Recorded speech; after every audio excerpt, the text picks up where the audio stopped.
A service of KIBMradio.com, the Internet's home for an all old-time radio.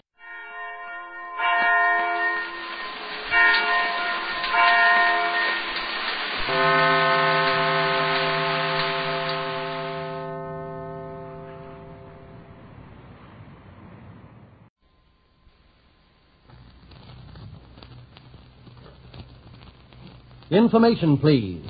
Presented each week at this time by Canada Dry, famous the world over for its fine beverages.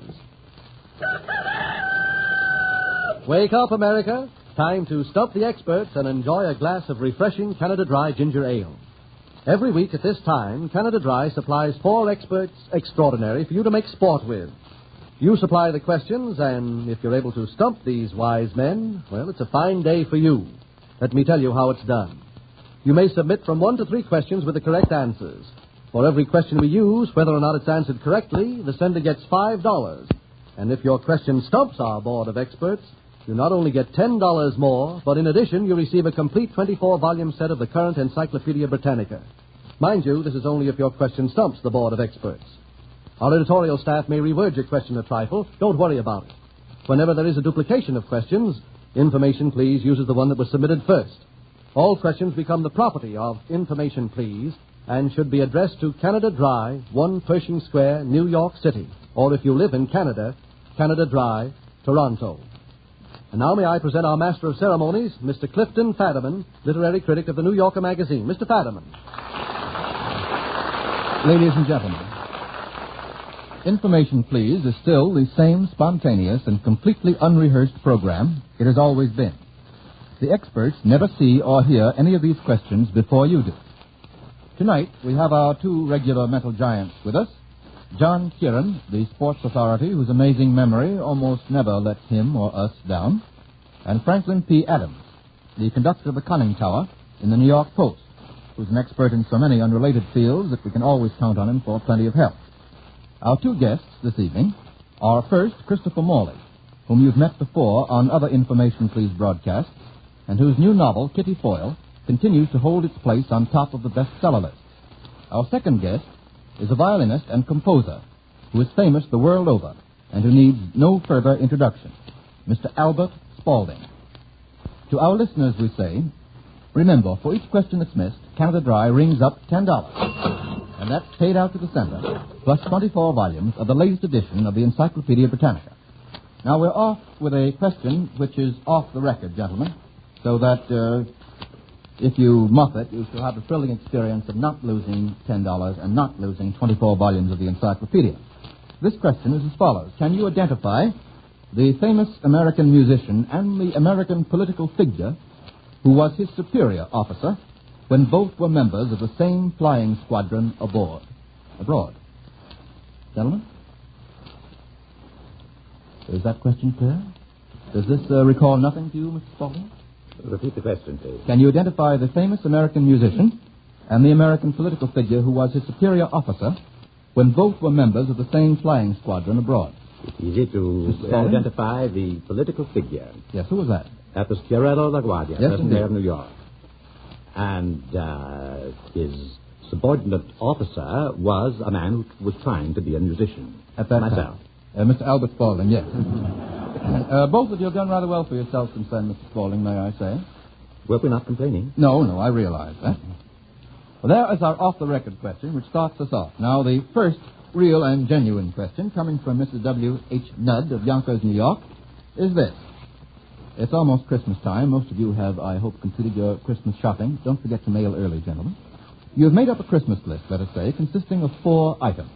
And these items are perfume, cigars, candy, and a red kimono. Now, I'm not asking you to tell me for whom these various objects are designated, particularly the red kimono, but what I shall ask you to do is to quote a line of poetry in which you would find each of them. For example, the word perfume you'd find in what line of poetry? Any line of poetry that you can think of.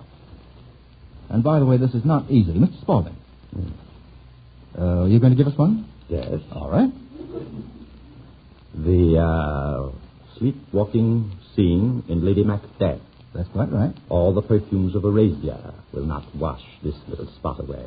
That's almost exactly correct, Mr. Spaulding. Will not sweeten this little hand. Will not sweeten this little hand. Very good indeed. My memory's not what it should be. That's very good, Mr. Spaulding. How did you happen to remember that? What I mean is, how did you happen to remember it when Mr. How did you happen to remember it when Mr. Kieran didn't? Matter of fact, I think there are remarkably few lines, well-known lines in English poetry that have the word perfume in them. That's one of the very, very few. Faint perfume, never one fair lady. Are you just thinking aloud, Mr. Adams? Just thinking aloud. Not even thinking.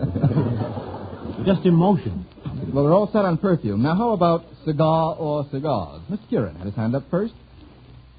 A woman is only a woman, but a good cigar is with smoke. Yes. Rudyard Kipling. You say that with the most solid satisfaction, Mr. Kieran. Mr. Morley, did you have another one on your mind? I'm sorry, it was the same one. Same one. Are you both married or both cigar smokers? We both smoke the same cigar. Oh, very good. Mr. Spaulding? Yes, smoke gets in my eyes. That's all right, but you couldn't give smoke away as a gift. It's cigars themselves that I'm after. Now, how about candy? Line of poetry in which the word candy appears. Or a line of verse, Mr. Adams. Hippity hop to the barber shop to get a stick of candy. That sounds very pretty. What's that from, Mr. Adams? I don't know. It's nursery rhyme. It's all right with me. Mr. Morley? It isn't precise, but there's a line in the Eve of St. Agnes about loosened syrups and candied cinnamon. Yes, candied used as an adjective there. Well, if you could send an adjective through the mail, that would be all right, Mr. You can Morley. send the cinnamon through the You can indeed. Mr. Kieran? Come along, my Mandy, sweet as sugar candy. Say, that's good. That's awfully good. And there's a famous admonition by the humorous poet Ogden Nash, which is a good thing to remember at times. Candy is dandy, but liquor is quicker. We're all right on perfume, cigars, and candy. Now, gentlemen, a red kimono. A line of poetry in which a red kimono figures or appears. This is not easy. Matter of fact, I think there's only one line of poetry in all of English literature in which it does appear. Would you like me to give it to you on a silver platter as a Christmas present and charge you $10 for it? Well, Barbara Frici was wearing sort of an equivalent of it. Mr. Morley, yes, what was the equivalent? Well, That's was it a final night? It was an overnight garment. Overnight garment. Yes, sort of a nightcap, I think. Wasn't it something of that sort? I've forgotten. I just cannot visualize Miss Frici at this moment. The lines that I have in mind are from Frankie and Johnny. Frankie went back to the hotel. She didn't go there for fun, because under her long red kimono, she toted a .44 gun. And I think those are the only lines in which red kimono figures. No wonder she done him wrong. We were supposed to get 3 out of 4 on that, and we did. Now, the next question from D. Lester of Detroit, Michigan, is about Mr. Spaulding's colleagues, violinists. What violinists are suggested by the following pieces? There are 3 of them. All right, let's have the first. Oh, Mr. Spaulding had his hand up after the second note, and Mr. Adams had his hand up after the 6th note. Would you like to give Mr. Adams a chance, Mr. Spaulding, to tell us the correct answer? Yes, Mr. Adams. All right, that's very generous. Fritz Chrysler playing what composition? One of his own. Well, it's all right for you to plug it on the air. What's it called, Mr. Adams? Mr. Spaulding? Caprice Viennois. Yes, Caprice Viennois. Very well. Shall we have the second?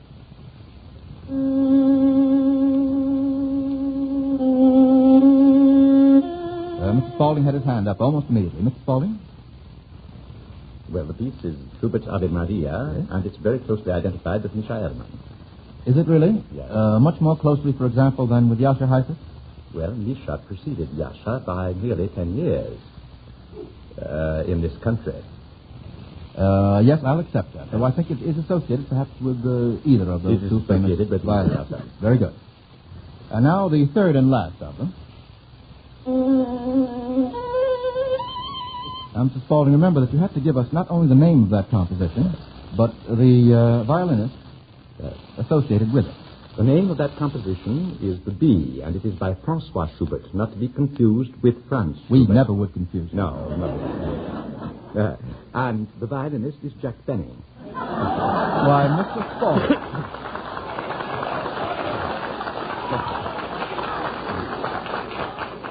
I thought that'd be a sure stumper for you, Mr. Spaulding. And how do you rate Mr. Benny? I've never had the pleasure of hearing him play, so I can't rate him. It's merely his great reputation that I know that he's so bad. It has preceded him. That's quite true. Very good. 3 out of 3. The question answered mainly by Mr. Spaulding, with some expert assistance from Mr. Adams. Great assistant. The next question comes from Park Cummings of Westport, Connecticut. And Mr. Cummings wants you to name 3 stories or novels, the titles of which include postal terms. For example, The Scarlet Letter would be one by Nathaniel Hawthorne. Now, any other terms used in the business of running the post office? Mr. Morley. The Purloined Letter by Edgar Allan Poe. Very good. And that's, of course, about a 10% steal from my hint, Mr. Morley. Yes, sure. I'll accept it. Now, shall we get away from letters? There are many other terms connected with the post office. For instance, They Stoop to Parley by Ellen Glasgow might be one of them, Mr. Adams. What do you think of that offhand? Let's have another, though. Something Simon Pure. Any term connected with the post office. I'll accept letter again if we have to. Why, gentlemen. At the season of the year, your minds should be preoccupied with the post office.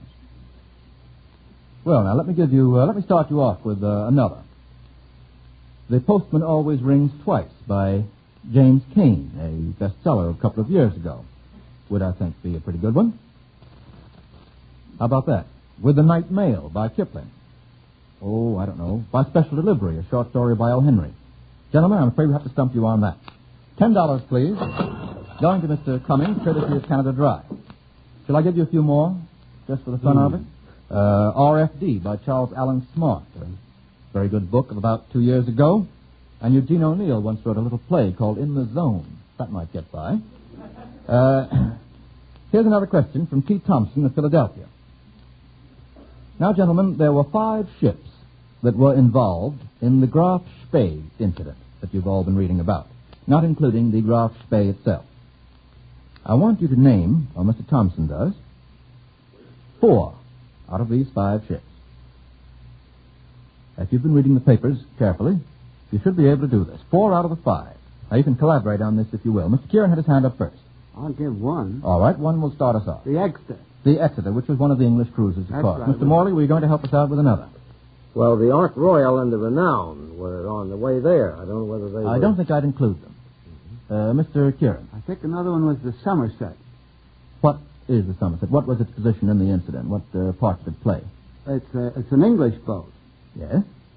Well, it was one of the other cruisers. No, it was not. It was the one that was running away then from the Graf Spee. Well, we don't want to include it in the incident then if it was running away from it. The Exeter is the only one so far that I think is quite correct. What were the names of the other 2 English cruisers? Now, that story has been running on the front pages for 5 or 6 days now, and these names have been constantly before our eyes. Sorry, gentlemen. Shall I help you? Mr. Adams, did you have an inspiration? The Achilles and the Ajax were the other 2 English cruisers. The Exeter, the Achilles, and the Ajax. Now, what was the name of the German supply ship that took the sailors off the Graf Spee? Mr. Kieran. Tacoma. The Tacoma, yes. And then finally, what were these English cruisers, the Exeter, the Achilles, and the Ajax, doing? What was their function? They were convoy ships, weren't they? And what other ship were they convoying, Mr. Kieran? I think that was my Somerset. No, it's the Formosa, a Formosa. French passenger liner that was being convoyed from Rio to Montevideo. Well, I think that's a brilliant failure, gentlemen. That will lose us $10, courtesy of Canada Dry, going out to Mr. Thompson. When we miss them, they stay missed. Now, that incident is practically over, gentlemen. You need not repair to your morning papers any longer. The next question from Mr. Thomas B. Rhines of Glastonbury, Connecticut, is about fires. Now, suppose the fire department got a call to put out the following fires of literature, fires that you'll find in various novels and essays and stories. Where would the fire department go? For example, if it were a fire in a private art gallery, it would go to England and put out the fire in the picture gallery in Mr. Forsyth's house. You'll find that incident in Swan Song, John Galsworthy's novel. Now, suppose there was an epidemic of fires for culinary purposes. An epidemic of fires for culinary purposes. Mr. Morley, Charles Lamb's essay on roast pig. That's quite right. Where would the fire department go to put out that fire? China. China. Would you explain in a well-chosen sentence or one of those Bobo was a greedy Chinaman who found by accident that when his pig was burned up in the back house, it tasted very good. Yes. And the only way they could think of to get more roast pigs was to burn down the barns with the pigs in them. That's quite right, yes. And it's the subject of the charming essay by Charles Lamb, Dissertation on Roast Pig. Now, if there were a fire in a ship's hold, where would the fire department have to go? It's the very famous Mr. Morley again, an expert on fire. Joseph Conrad's youth. Joseph Conrad's youth, yes. And where would the fire be ship taking place? Judea. That's right. On her way to the Far East. Yes, that's quite right. From where? What port? Bombay, I think, but possibly London. Well, between England and Bangkok, I think. Well, that's exactly right, Mr. Morley. You might be called I wish the Greek were at the tip of my tongue the way it is the tip of yours. But what would a lover of literary fires be in Greek, do you suppose, Mr. Morley? I'll give you 20 minutes to make it up. No, a pyrophile. A pyrophile, a lover of fires. Good enough. Now, suppose the fire department got a call to put out a false alarm. There was a false alarm in a living room. It wasn't a real fire, but a false alarm in a living room. Mr. Morley again, a renowned pyrophile. You embarrassed me. It was not at all. I don't. It was one of the Sherlock Holmes stories. It was in the home of Irene Adler. Yes. A scandal in Bohemia. That's quite right. And that would therefore be in what city? In London. In London, yes. As a matter of fact, it was in St. John's Wood, just north of Regent's Park. What street? Well, 3 out of 3. Good enough. Now, up to this point, ladies and gentlemen, our experts have muffed twice, costing Canada Dry $20 and 2 sets of the Encyclopedia Britannica. And now Mr. Milton Cross, who never muffs, has a word for you.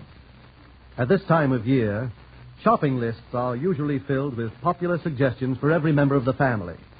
And we hope that most lists include Canada Dry ginger ale and sparkling Canada Dry water. For this is the season when friends frequently come to call, and of course refreshments are in order. And what could be more fitting to these lively occasions than these sparkling and lively beverages?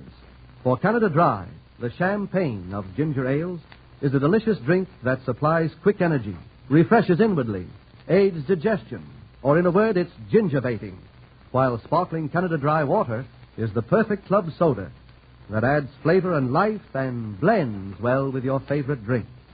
So remember, order them to be served at home and call for them when you are dining out. Mr. Cross, that's excellent advice and delivered in precisely 47 seconds. Sounds like Santa Claus. Oh, thank you, Mr. Adams. We'll start the second half of the program with a question coming to us from Mrs. Charles H. White of Philadelphia, Pennsylvania. Now, this question is about characters in literature who were unaware of some important fact. This is a rather difficult question. I'll ask you to follow me closely. You have to get 2 out of 3 on it. What fact was unknown to the hermit of Copmanhurst when he entertained the Black Knight at supper? Apparently, this does not faze Mr. Kieran in the least. Mr. Kieran. He didn't know that the Black Sluggard or the Black Knight was King Richard the Lionhearted. That's quite right. From what book, Mr. That Kieran? is from Ivanhoe. Mr. Morley had his hand up, too, I should say. Mr. Morley, is that right? Yes, I was wondering if Ivanhoe, how often it comes in on this program. Well, it comes in every once in a while. You know, we all had it in high school. We were all told to read it at any rate. John ought to know it pretty well by this time. I know it by heart, luckily. How about this one? This is much more difficult. What fact was unknown to Gudule, G-U-D-U-L-E, the recluse, when she held Esmeralda... why, Mr. Kieran, let me finish my sentence. When she held Esmeralda until the hangman should come to take her to the gibbet. Mr. Kieran. She didn't know that Esmeralda, the gypsy dancer, was her own daughter. Yes, and that's not from Ivanhoe, is it? No, that's from Notre Dame de Paris by Victor Hugo. What do you think of that, Mr. Morley? He knows that, too. He's good. What fact was unknown to Mr. Archibald Carlyle of East Lynne when he hired a nurse to take care of his child? You didn't have that in high school, Mr. Kieran. Mr. Spaulding. He didn't know that the woman he hired was the mother of his child. That's right, Mrs. Spaulding. That's quite right. How do you happen to remember that? I don't know. I think I must have been told it maybe 100 years ago when I was a child. Isn't it astonishing, Mr. Spaulding, what this program does to bring things out in you? Oh, yes. That's quite right. She was the child's mother, his divorced wife in disguise. And you may remember, Mr. Spaulding, that she finally removes her wig, and he recognizes her. A very dramatic episode. Did she remove her wig? Oh, what a pity. Yes, it is, rather. She had hair under it. Quite all right. Don't be horrified. We got 3 out of 3 on that.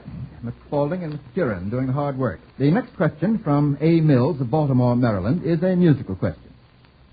We have a studio violinist here who's going to play 3 cadenzas written for famous violin concertos. I'm going to ask you to name the composer of each cadenza and the concerto for which it is written. Is that clear? Do all of you understand that? Very well. We'll have the first of them. Mr. Spaulding had his hand up almost immediately. Mr. Spaulding. That is Fritz Kreisler's cadenza to the Beethoven concerto. To the Beethoven concerto. All right, let's have the next. Mr. Spaulding again. Thank you, Mr. Spaulding. That is Joseph Joachim's cadenza to the 4th concerto by Mozart in D major. That is quite right. Quite right.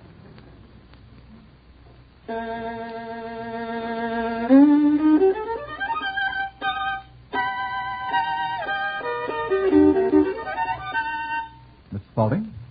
That is also Kreisler's cadenza to the Brahms concerto. Is it Kreisler's cadenza? Are you sure? Well, it resembles that, or it could be, because the opening is very much like Joachim's cadenza also. No, I'm afraid not. Play it again. Play it. Would you mind playing that again? Once again.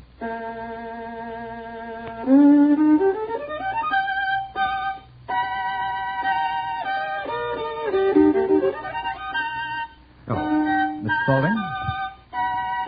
Thank you, Mr. Ours Spaulding. cadenza. Who is it? Yes, ours cadenza. Yes, ours cadenza. That's quite Ours right. cadenza. It's a little confusing because all 3 cadenzas commence very much alike. It's only in the use of the B flat, the augmented fade. Yes, I was clear on it before you tried to explain that to me. Good enough. The man sure knows his cadenzas. Very well. Here's a question from Mrs. M.J. Abribot of Washington, D.C. about fictional detectives. Mr. Spaulding, do you read detective stories? Yes, occasionally. Right. Then you have to work for the next minute or 2. Identify the following fictional detectives. The first one made an important deduction from the conflicting testimony of a Frenchman, a German, a Spaniard, a Hollander, and an Italian. Mr. Curran. Monsieur Dupin. Mr. Dupin, in what story? Murders in the Rue Morgue by Edgar Allan Poe. Yes, and will you explain the situation? Well, all these different persons reported hearing a man speaking in a foreign language to them. He thereupon concluded that it was a language that no man understood. Consequently, it was an animal, and it turned out to be a gorilla or an orang-utan. Yes, that's exactly right. That's exactly right. Now, in this case, the fictional detective always solved his mystery, although he never saw the evidence nor the suspect. He never saw the evidence nor the suspect. Mr. Morley. Sherlock Holmes' brother, Mycroft. How would you defend that answer? That's not the answer I have on the card. Because I can be beaten whenever down. Sherlock Holmes was at a loss, he would report the information to Mycroft, who was malingering at the Diogenes Club in Pall Mall, and Mycroft always gave him the dope. That sounds Purely reasonable. by intuition. That sounds reasonable. The one I had in mind, though, is Max Carados in the Ernest Bramah stories. Mr. Morley, do you remember that? He was blind. He was blind, so he never could see the evidence or the suspect. Max Carados in the Ernest Bramah stories, the eyes of Max Carados is the one that I remember. In this case, the detective would often change his appearance while shadowing a suspect by assuming the numerous disguises that he carried with him. And his pistols, as I remember, were fastened in his sleeves in such a way that they pop into his hands when he raised his arms. Any idea? I'm glad to see that all of you gentlemen were well brought up. If you had been brought up as I was brought up, you would know the answer to the question. Mr. Morley? Sounds like old sleuth. Well, darn near. Nick Carter. It's Nick Carter, yes. Nick Carter, exactly right, Mr. Morley. We did get 2 out of 3 on that. Thank you very much. Now, see if you can do any... are you gentlemen prepared for a spot of bird call identification? The zoology department of Cornell University wants you to identify the birds from the calls you'll hear. I don't know how many we'll have time for. Let's have the first.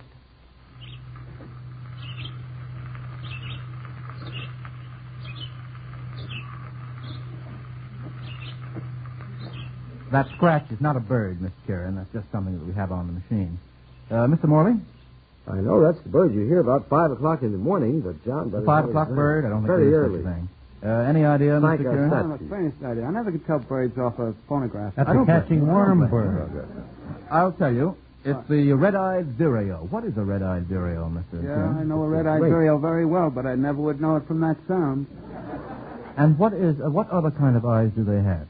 There's a white-eyed vireo, and a red-eyed vireo, and a Philadelphia vireo, and a yellow-throated vireo, and a solitary or blue-headed vireo. What a family. What's Johnny Right vireo? around here. That's gracious. Shall we have another one of these bird calls, Mr. Adams? All right with you? Mr. Kieran? It sounds like a very sick and sore-throated yellow-breasted chat.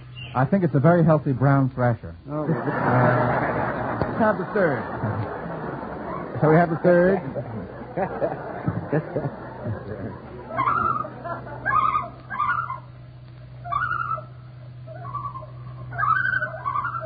How about that? Take him away. He's breaking my heart. Well, gentlemen, it's a loon, and the zoology department of Cornell University will get $10 plus, and they may need it, a 24-volume set of the Encyclopedia Britannica. Very well, gentlemen. Our experts, apparently, have failed 3 times, which means that Canada Dry has lost a total of $30 and 3 sets of the Encyclopedia. And now Mr. Cross tells me he's going to deliver a Christmas greeting from Canada Dry, and then I'll be back with the lineup. Well, friends, here once again is that holiday, that season of St. Nicholas, when we all enjoy the presents we get, whether useful or ridiculous. So Canada Dry has something to say, and we hope that you will bear with us. In fact, this is our Christmas card to those who've been on the air with us. To John Kieran, who can answer such questions as, what kind of birds lay what kind of eggs on the Croany Isthmus? Canada Dry says, John, boy, Merry Christmas. To Franklin P. Adams, who can sing the score of The Pink Lady and who knows everything about the Florodora girls, that is, everything within reason, we simply say, FPA, compliments of the season. To our musical friend Levant, who can play etudes, concertos, and even things like La Tosca, we would say, if he was with us tonight, greetings, Oscar.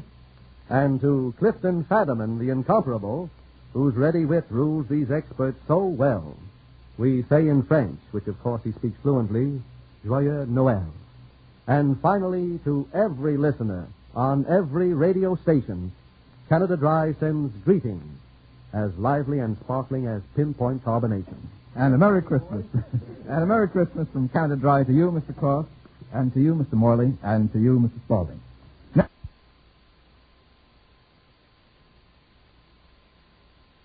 WEAF, New York. 8:30 p.m., BULOVA, Bulova Watch Time. See the 17-jewel Priscilla.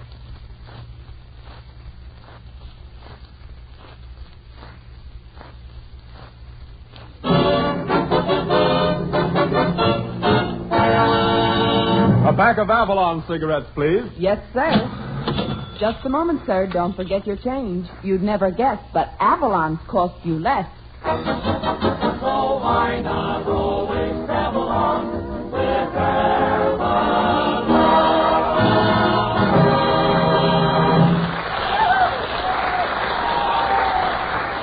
Good evening, friends. Good evening. This is Del King saying welcome to Avalon Time, featuring radio's red-headed ragamuffin Richard Red Skelton with Dick Todd, Edna Stillwell, Bud Hercules Vandover, the Avalon Chorus, and Bob Strong and his orchestra, opening the program with Oh, Johnny O.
Ladies and gentlemen, the first time you try an Avalon cigarette, you'll probably say, the price of quality cigarettes is coming down. Yes, friends, just one trial is all that's necessary to tell you union-made Avalons are unsurpassed in quality. In fact, you couldn't get finer quality tobaccos in any other cigarette, regardless of price, regardless of brand. That's why you'd never guess Avalons cost you less, 3 to 5 cents less per pack than other popular price brands. Remember that price, won't you? 3 to 5 cents less than other popular price brands. A real saving. Truly, friends, any cigarette that offers you so much certainly deserves a trial. Why not get a pack of Avalons tonight? And now, ladies and gentlemen, we bring you that all-year-round Santa Claus, the man who always has long white whiskers on his jokes, Red Skelton.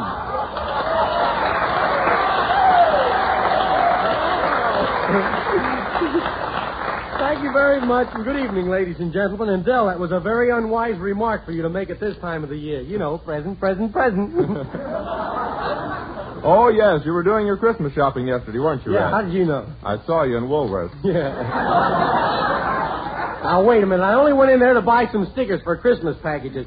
I licked so many stickers, Del, that when I passed the stationery store, the envelope flaps waved at my tongue. I didn't mind that so much, but my tongue kept waving back. That's it, getting to be a beautiful friendship. Yeah. You had a lot of packages to wrap, eh, Red? Oh, yeah, but that was nothing. When I got to the post office, it was so mobbed that the airmail service was rushed. Oh, it was terrible. And they were using every possible form of airmail carriers. No kidding. While I was standing in the line with a big package, a pigeon walked up to me and he says, "Where's it going, bud?" The charges on the package was 97 cents, so I just took a dollar bill in his beak and told him to keep the change, you know, a very big shot like me. He must have been very happy about it, the tip, because when he flew away, he kept saying, "Cheap, cheap, cheap, cheap." That's really a canary joke, but I put it in there. We needed a laugh. We still need one. I finally got to the stamp window, and it was so crowded I couldn't see what I was doing. Then, as I licked the stamp, Washington looked up at me and he says, "On the other side, slob."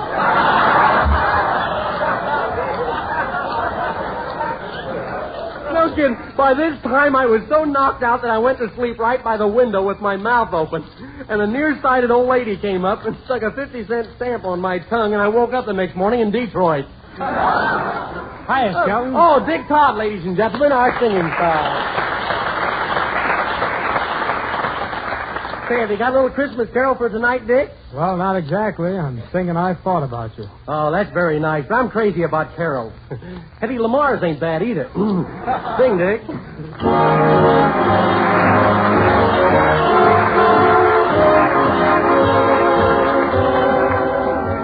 We said we were through, but what did I do? I thought about you, thought about you. Seems that I read, or somebody said, that out of sight is out of mind. Maybe that's so, but I tried to go and leave you behind.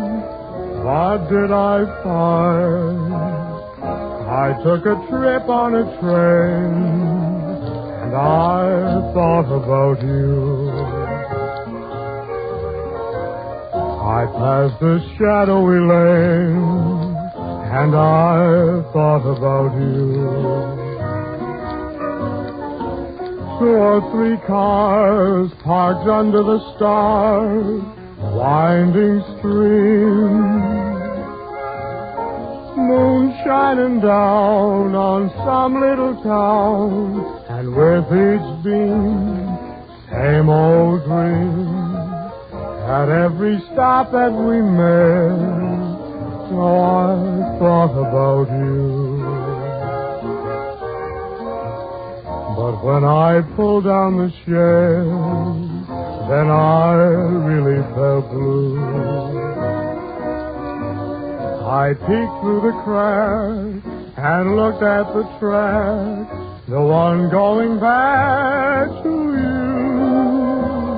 And what did I do? I thought about you.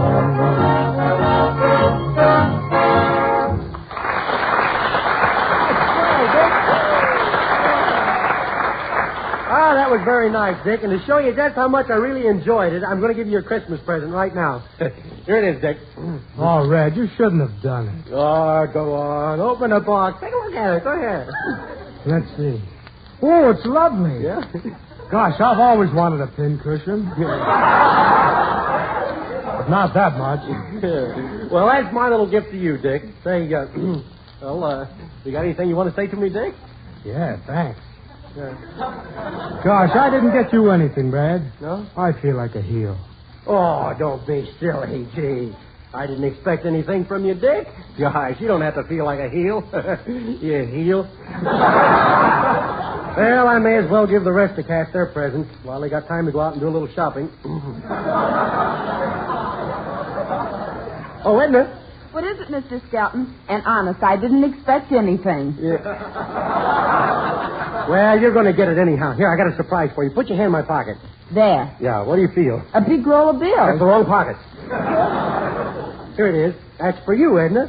Oh, how lovely. A watch with phony diamonds. Yeah. Wait a minute. Those aren't phony diamonds. Look at those big red stones. They're phony rubies. Oh, it isn't the gift, Mr. Skelton. It's the thought that reflects the character of the giver. Yes. Does the watch work? Does the watch work? Certainly the watch works. Just have to shake it a little. Oh. Well, then I'll shake it. You see, it has a Swiss movement. A movement? Sounds like a retreat. Yeah. Well, before I forget it, Edna, here's a little present I got for your mother. What, another can opener? Yeah. Now, I didn't give your mother a can opener last year. That was 2 years ago. Last year, I gave her a very lovely present, and those were genuine ermine garters. Genuine ermine. My mother dropped a head of lettuce on the floor, and the garters jumped down and ate it.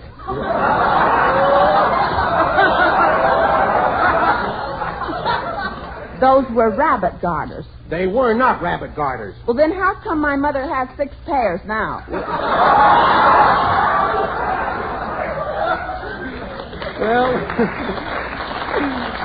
let's quit stalling around. What'd you get me for Christmas? Oh. Well, put your hand in my pocket. Okay. Hey, you haven't got any pockets. Well, Merry Christmas. Yeah. You wouldn't dare. Well, that's 2 presents I wasted this year. Ark, Ark, Merry Christmas, throw me a fish. Ark, Ark, Merry Christmas, throw me a fish. Hey, who are you? Oh, just a Christmas seal. Yeah. Hey, wait a minute. Come back here. Hey, I know who you are. Ladies and gentlemen, I have a surprise for you. A new member of Avalon Time, and he's going to be on the show every week. And here he is, that slap-happy, grandpappy, Cliff Arquette.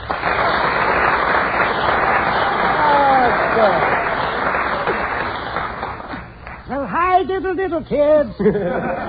Well, Grandpappy, welcome to Avalon Time. You know, I heard you on the Rudy Valley program in the Hall of Fun, and I think you're swell. Well, Reggie boy, I heard you on the radio, and you're a killer yourself. Well, thanks, Grandpappy. Gee, but I think you're much funnier than I am. No, Reggie boy. You get more laughs than I ever dreamed of. Shall I turn out the lights so you two can be alone? Well, Reggie, I just dropped in to give you this little Christmas present. From me? Yeah, it's a sweater. Oh, gee. Don't tell anybody, but I crocheted it myself. Gee, Grandpappy, that's, well, a beautiful traffic cop sweater. A pullover. And that's cute, Reggie. Yeah, and to think you made it with your own little hand. Say, wait a minute. What are those 2 big bumps on the front of it? Well, those are the baggy knees. It started out to be long underwear. Pretty funny, ain't it? Yeah, it ain't so funny now. Well, I got to run along now. Hi, diddle, Reggie boy. So long, Grandpappy. See you next week now. Oh, gee, Grandpappy Arquette. And now, ladies and gentlemen, Bob Strong and his orchestra will play Jimmy Fiddler's theme song, Jingle Bell.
Friends, did you hear what old Scrooge said on Christmas Eve when he stopped to buy a pack of cigarettes? Well, the store clerk greeted him with, Merry Christmas, sir. Merry Christmas, Santa Claus. Bah, humbug. Just give me a pack of cigarettes. Those right there with the silver letters on the outside. Silver. Money. Money. Okay, Sourpuss. Hey, you got some change coming. Those are Avalons you got. They cost 3 to 5 cents less per pack. 3 to 5 cents less? Mm-hmm. I get money back? Uh-huh. Oh, there is a Santa Claus. Yes, friends. That saving on Avalon cigarettes amounts to many, many extra dollars every year. And it's just like getting a gift of that much money, too. Because judging by the quality, you'd never guess Avalon's cost you less. 3 to 5 cents less per pack than other popular price brands. They're guaranteed unsurpassed in quality. So the next time, try Avalon and save the difference. Well, that was the best commercial I ever heard. Just to show you how much I appreciated it, here's your Christmas present. Oh, well, thanks, Red. Gosh, just what I wanted, too. A pair of riding breeches. Yeah. They're the latest style, too, Del. Riding breeches with a built-in Schlong's liniment. Absorbing Junior. Go ahead. Oh, gee, it's too bad that I didn't get something for you, Red. I was going to get you a saddle for Christmas, but they didn't have your size. Don't give me that stuff. You buy saddles that fit a horse. Oh, so that's your size. Yeah. Let's forget the whole thing. Gee, everybody forgets me. What is it? Don't feel badly because you didn't get any presents. Why? A little bird just told me that Santa Claus is coming to see you in person tonight. Santa Claus is coming up here to see me? Oh.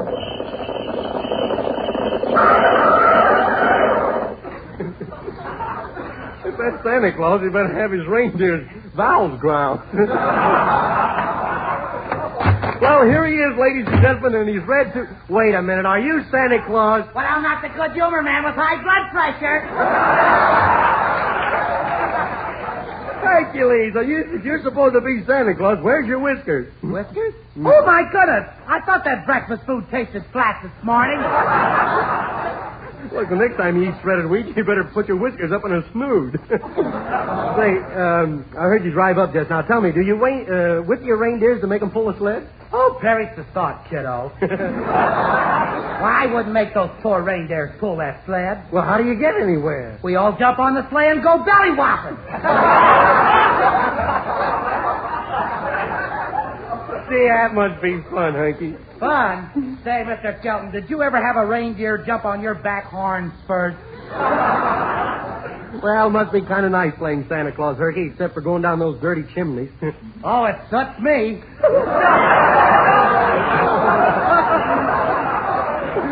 Oh, Santa Claus, you really reached down the bag for that one. What you need for Christmas? Some new jokes. But tell me, Herky, is it a lot of fun going down those chimneys? Well, I went down one last night, and it was simply horrible. Why? The darn fools forgot to put the fire out. Oh, you mean you got a hot foot? Well, that wasn't the seed of my trouble. Well, here you are, kiddo. The whole cast chipped in to get you this lovely present. Oh, swell. Gee, I knew they wouldn't forget me. Wait a minute. This package is awful sticky. Well, I didn't have any string, so I wrapped it in fly paper. Well, let's see what it is. Oh, what a beautiful gift. Like it, huh? An egg beater. Gee, now I can have an omelet every Thursday morning. Yeah, with the eggs you lay every Wednesday night.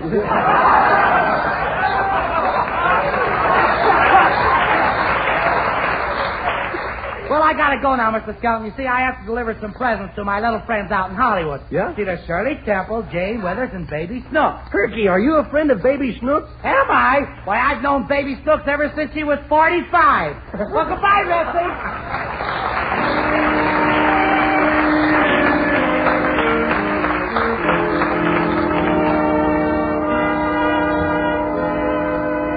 There's a little old church that's covered with moss where I held your hand tenderly. I often go there to gaze at the cross and dream that you'll come back to me. How I'd love to hear the organ in the chapel in the moonlight, while we're strolling down the aisle, where roses entwine. How I'd love to hear you whisper in the chapel in the moonlight, that the love light in your eyes forever will shine. Till the roses turn to ashes, till the organ turns to rust. If you never come, I'll still be there till the moonlight turns to dust. How I'd love to hear the choir in the chapel in the moonlight as they sing, "Oh, promise me forever be mine." Forever be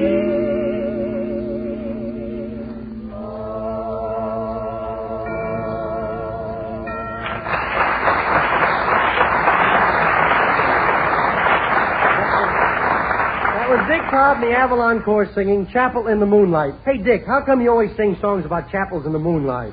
Well, you know, Red, when you're with a girl, a chapel always go for moonlight.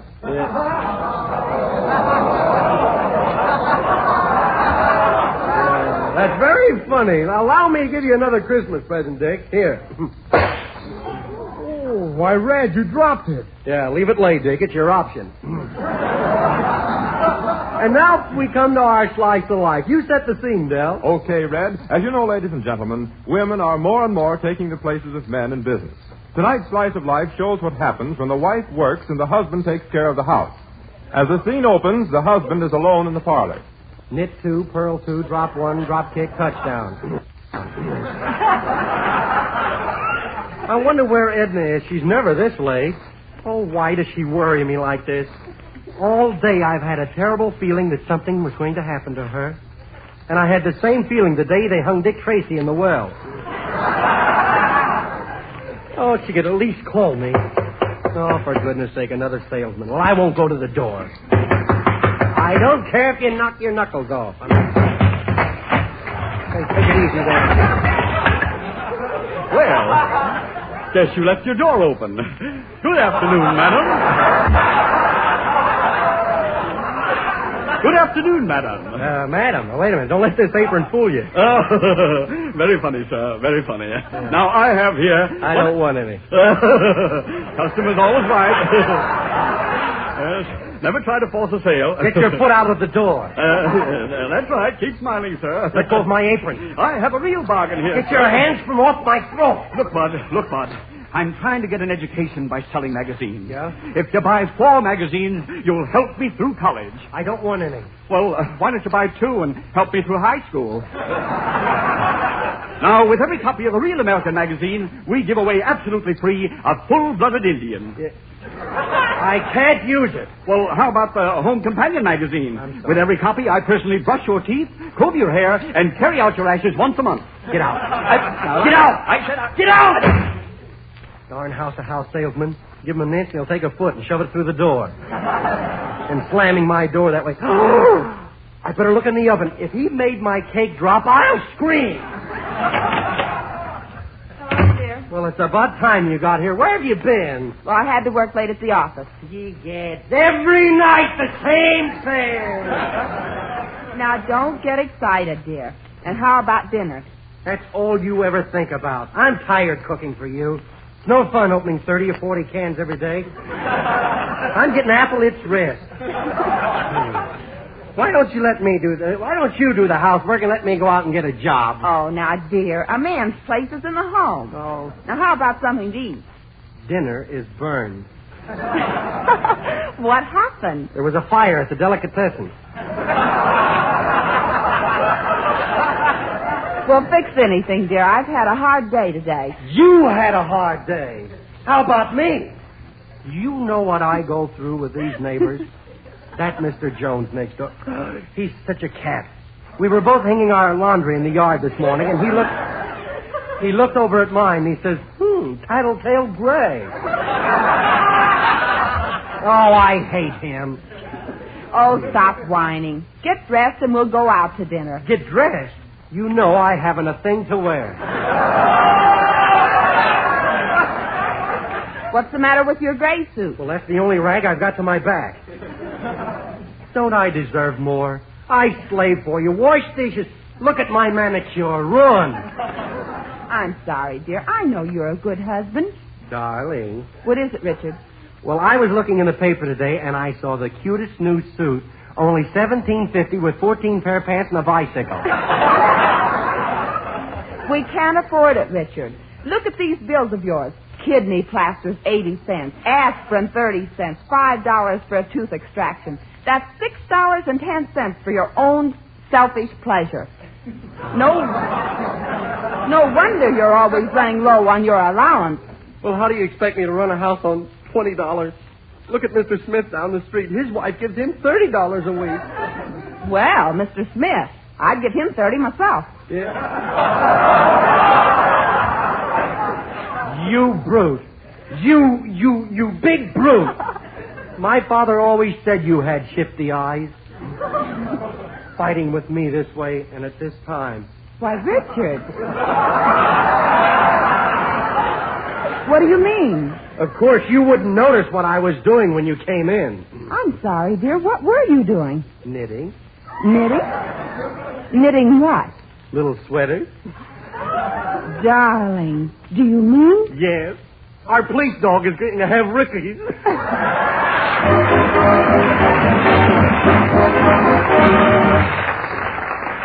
Ladies and gentlemen, if you live in a city or state which has recently imposed additional taxes on cigarettes, here's a way to get your cigarettes for pre-tax prices.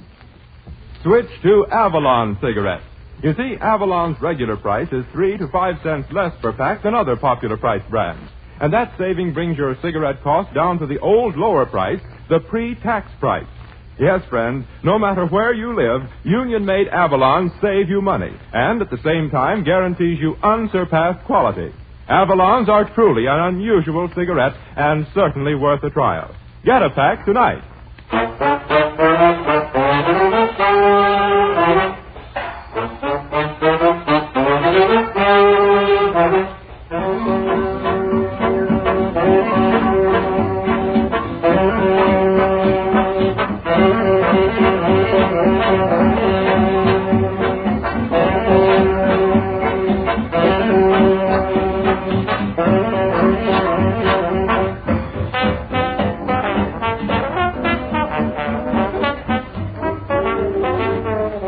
Ladies and gentlemen, before we say goodnight, we won't be able to see you before next Wednesday.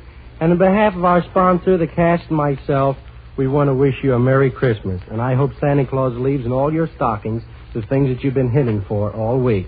So until next week, we say Merry Christmas and goodbye now.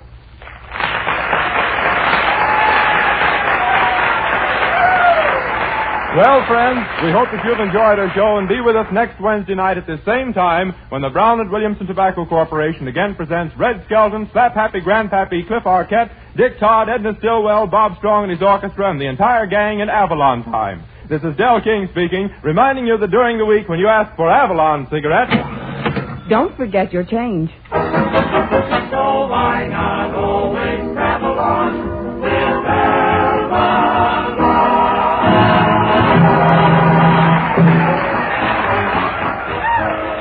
Yes, you'd never guess, but Avalon's cost only 10 cents plus city or state tax.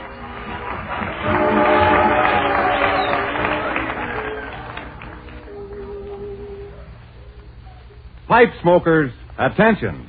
For the very finest in pipe smoking enjoyment, try Sir Walter Raleigh, the quality pipe tobacco of America.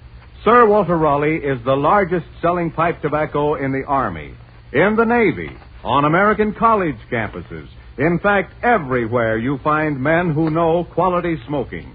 And here's a mighty fine Christmas gift suggestion. A big 1-pound vacuum-sealed tin of Sir Walter Raleigh. It'll make a big hit with any pipe smoker. this is the National Broadcasting Company.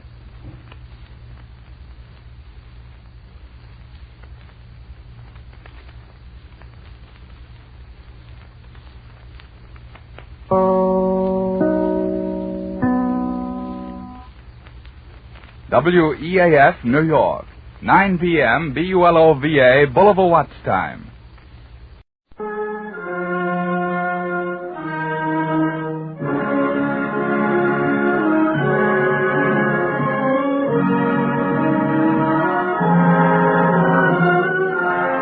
The makers of Campbell Soup present the Campbell Playhouse.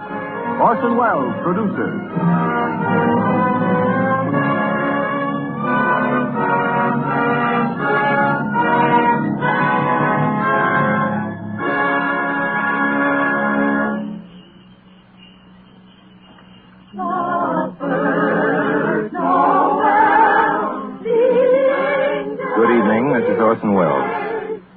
There are clearly a number of ways in which a Christmas carol could be introduced. Myself, I am most struck by the happy fortune that enables us on this Christmas Eve to present Mr. Lionel Barrymore, the best-loved actor of our time, in the world's best-loved Christmas story, A Christmas Carol. When Charles Dickens presented this little story to the world almost 100 years ago, it found an instant response in the hearts of people everywhere who saw in it their favorite fictional chronicle of what Christmas is and what Christmas means to all the simple people of the earth. From the day of its first printing, families have been innumerable in which there has remained unbroken the tradition that the reading of A Christmas Carol was an item indispensable to a proper observance of the most important of days. It is the American way, as we know, to establish traditions quickly where popular instinct and sentiment pronounce them sound. And so it is that today, actually only the 5th anniversary of Mr. Lionel Barrymore's first playing of the part of Ebenezer Scrooge for the Campbell Playhouse, there is, I think, in all America nothing more eagerly awaited, more firmly rooted in the hearts of the radio family that numbers millions than this yearly performance of A Christmas Carol. A Christmas Carol, as Charles Dickens wrote it, has by common consent long been a classic. Mr. Lionel Barrymore's appearance in it is rapidly becoming one.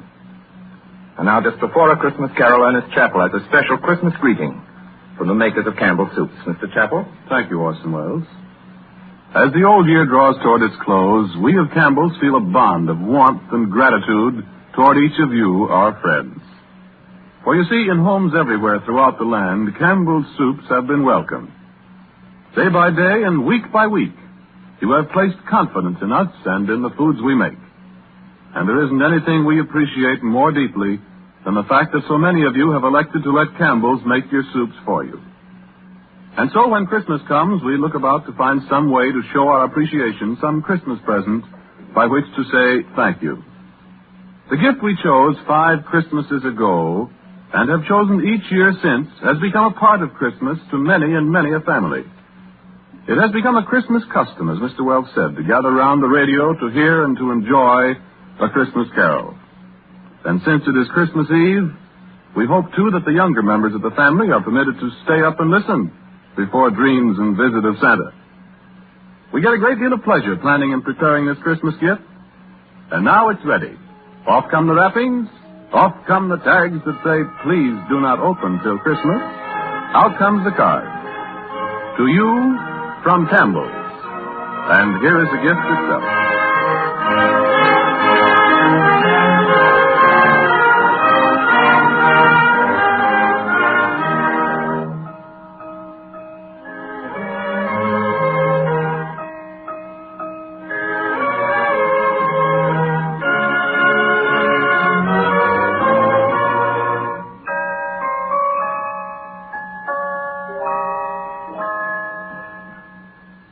Morley was dead to begin with. There's no doubt whatever about that. The register of his burial was signed by the clergyman, the clerk, the undertaker, and the chief mourner. Scrooge signed it. And Scrooge's name was good upon change for anything he chose to put his hand to. Old Morley was as dead as a doornail. Scrooge knew he was dead? Of course he did. Scrooge and Morley were partners for I don't know how many years. But he was a tight-fisted hand at the grindstone, was Scrooge. A squeezing, wrenching, grasping, scraping, clutching, covetous old sinner. And once upon a time, of all the good days in the year, on Christmas Eve, old Scrooge sat busy in his counting house, a grim, cheerless place if ever there was one. The door of Scrooge's counting house was open that he might keep his eye upon his clerk, Bob Cratchit, who in a cold and dismal little cell beyond worked at his ledgers. Merry gentlemen, let nothing you despair. 23, 26, 29, 9 carry 2. Christmas Day, 7, 13, 17, 7. Bob Cratchit. Yes, Mr. Scrooge? Stop that infernal caterwauling. Yes, sir. 9, 15, 17, 29, carry 1.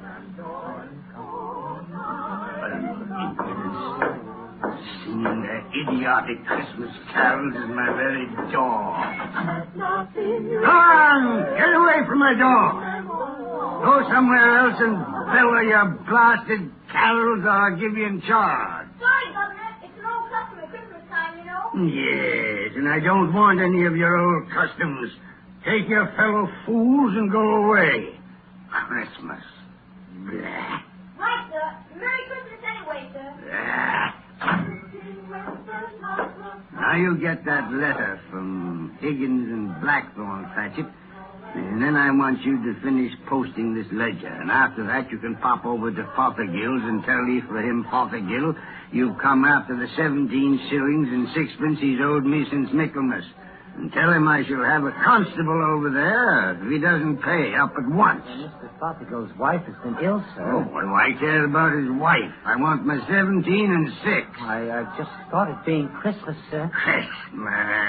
Christmas. You mention that word to me once more, Bob Cratchit, and I'll... Merry Christmas, Uncle. Merry Christmas, Bob. Merry Christmas, Mr. Fred. God save you, Uncle. Humbug. Christmas a humbug, Uncle. Now, I'm sure you don't mean that. I mean just that. Exactly that. Merry Christmas. What right have you to be merry? What reason have you? You're poor enough. Well, what right have you to be dismal about Christmas, Uncle? You're rich enough. Yeah. Now, Uncle, don't be cross. Well, what else can I be when I live in such a world of fools? What's Christmas to you but a time for paying bills without money?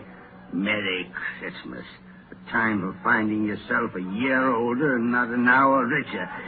If I could work my will, every idiot who goes about with Merry Christmas on his lips would be boiled with his own pudding and buried with a stake of holly through his heart. He should. Uncle? Now, nephew, keep Christmas in your own way and let me keep it in mine. Keep it, but you don't keep it, Uncle. Well, let me leave it alone, then. What do you want? A Christmas gift, no doubt. I came to wish you a Merry Christmas, Uncle. A Merry Christmas. Much good may Christmas do you. Much good it ever has done you. There are many things from which I derive good, by which I have not profited materially, I dare say, Uncle. Christmas among the rest. But I have always thought of Christmas time as a good time. A kind, forgiving, charitable, pleasant time.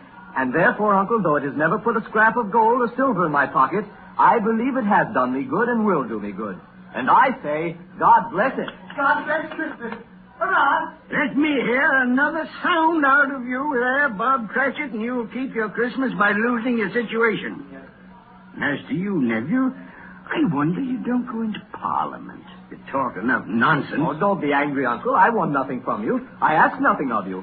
Why can't we be friends? Good afternoon. I'm sorry you feel that way. Well, I've tried. A Merry Christmas to you, Uncle. Good afternoon. And a Happy New Year, too. Humbug. And a Merry Christmas to you, Bob, and the missus, and the tiny kid. Thank you, Mr. Craig. Thank you, sir. Good day, sir. Good day, Bob. Nonsense. Twaddle. Flummery. They're talking of Christmas and not 2 sixpences to jingle together in his trousers pocket. Hey, you there, Bob Cratchit. Come here. What are you doing there? I'm only putting a bit more coal in the fire, Mr. Scrooge. Seeing it's so cold in there, sir. You put that coal back into the scuttle. A fire. A fire, indeed. I can tell you, if you use coal at that rate, you and I will soon be parting company, Bob Cratchit. You understand that?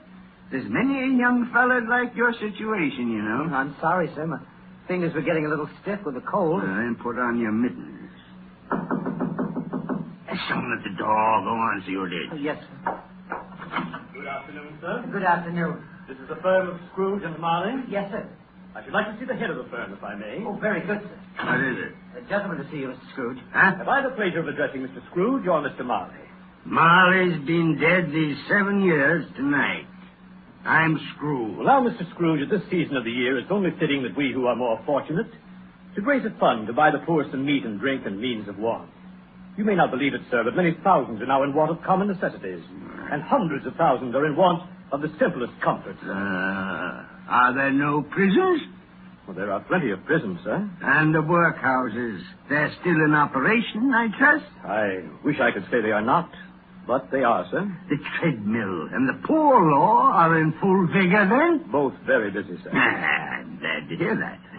I was afraid from what you said at first that something had occurred to stop them in their useful course. No, sir, all these institutions that you mention are flourishing. But it's nevertheless true that some additional provision for the poor and the destitute must be made.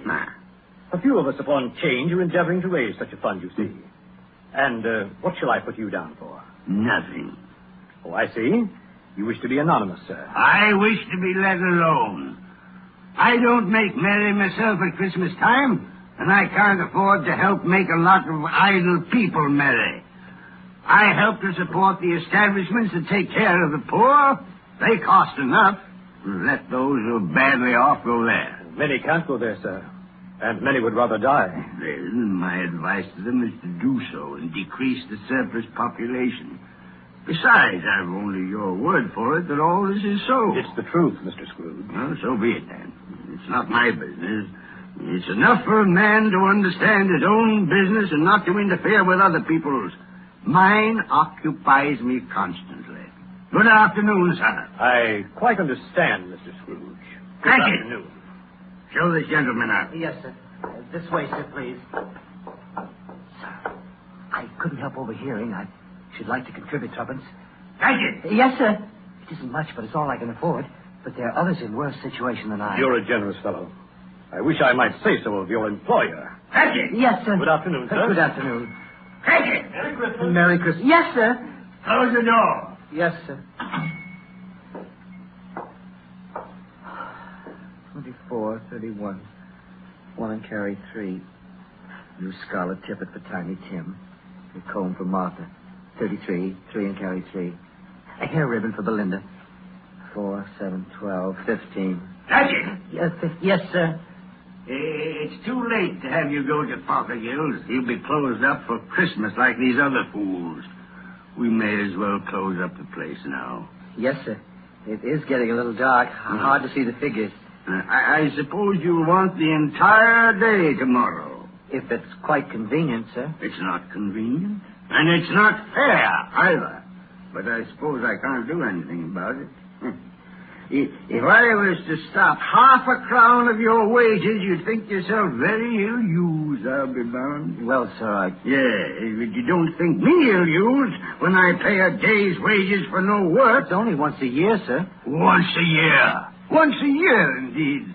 A fine excuse for picking a man's pocket every 25th of December. But I suppose there's no good talking. You must have the whole day. Well, see that you're here all the earlier the next morning. You understand? Oh, I will, sir. I will indeed. Good night, sir, and Merry Christmas. Merry Christmas.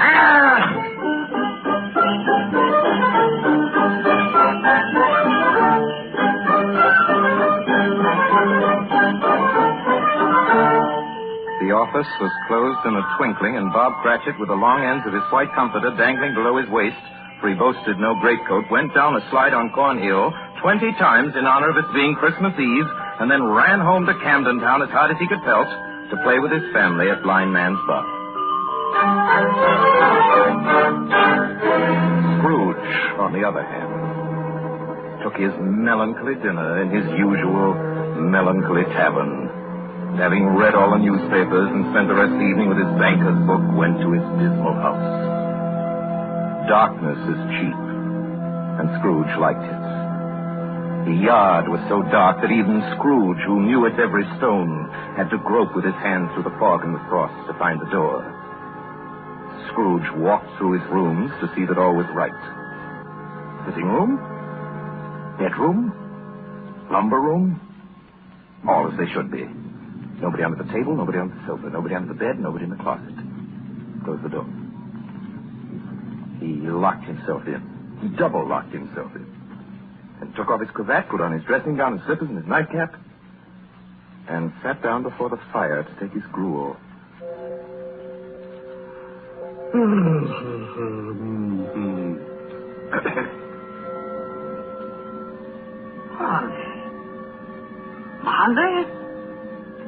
Morley! I could have sworn I saw... humbug. Morley's been dead these 7 years. Humbug. All humbug. What I need is a good night... What's that? Someone's in the planes. But the door's locked and double locked. It's coming. It's coming closer. Outside my door. I won't believe it. This humbug's in. Ebenezer Scrooge. Ebenezer Scrooge. Morley. Oh, no. What do you want with me? I want much of you, Ebenezer. Who are you? Ask me who I was. You're very particular for a ghost. All right, then. Who were you? In life, I was your partner, Jacob Morley. Jacob Morley. But you're dead. You died 7 years ago. 7 years ago this very night. You are a ghost, then. What's wrong, Ebenezer? Don't you believe in me? I do not. You doubt your senses, Ebenezer? Yes. Because a little thing affects them. Slight disorder of the stomach makes them cheats. You can't be a ghost. You may be an undigested bit of beef, or a blot of mustard, or a crumb of cheese, a fragment of an underdone potato. Yeah, there may be more gravy than grave about you, whatever you are. Humbug, I tell you. Humbug.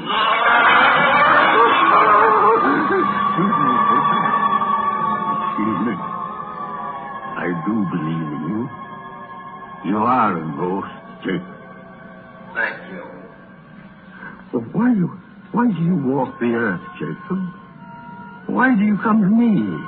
It is required of every man that the spirit within him should walk abroad among his fellow men and travel far and wide to witness what it cannot share, but might have shared on earth and turn to happiness.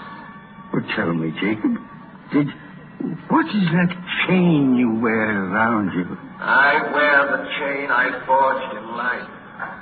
I made it link by link and yard by yard by my own free will. Is its pattern strange to you, Ebenezer? Cash boxes, keys, and padlocks, ledgers, and purses. Yours was as heavy and as long as this 7 years ago. You have labored on it since, Ebenezer. Oh, Jacob. Speak comfort to me, Jacob. Comfort I have none to give. I cannot rest. I cannot stay. I cannot linger. Weary journeys lie before me. You travel far? Yes, Ebenezer. On the wings of the wind. 7 years dead and traveling all the time? 7 years, Ebenezer. 7 years of remorse. Ebenezer, do you know that no space of regret can make amends for one life's opportunities misused? But you were always a good man of business, Jacob. Business? Mankind was my business. Charity, mercy, benevolence, they were all my business. The dealings of my trade were but a drop of water in the comprehensive ocean of my business. Oh, Jacob, don't take on so now. Jacob. Listen to me, Ebenezer. I listen to you, Jacob. Go on, Jacob, now. Speak to me, but don't be so flowery. Ebenezer, I am here to warn you that you have yet a chance and hope of escaping my fate. Do you hear that, Ebenezer? Yes, Jacob. Yes, you always were a good friend to me, Jacob. Thanks, Jacob. But go on. How shall I escape? Oh, I'm afraid, Jacob. You will be haunted by free spirits. Is that the only chance and hope, Jacob? It is your only chance and hope. Well, then I think I'd rather not. Without their visits, you cannot hope to shun the path I tread. Expect the first tomorrow. When the bell tolls 1. Couldn't I take them all at once and have it over, Jacob? Ebenezer, look that for your own sake you remember what has passed between us. And remember, when the bell tolls 1, look for the first spirit. Morley! Jacob Morley!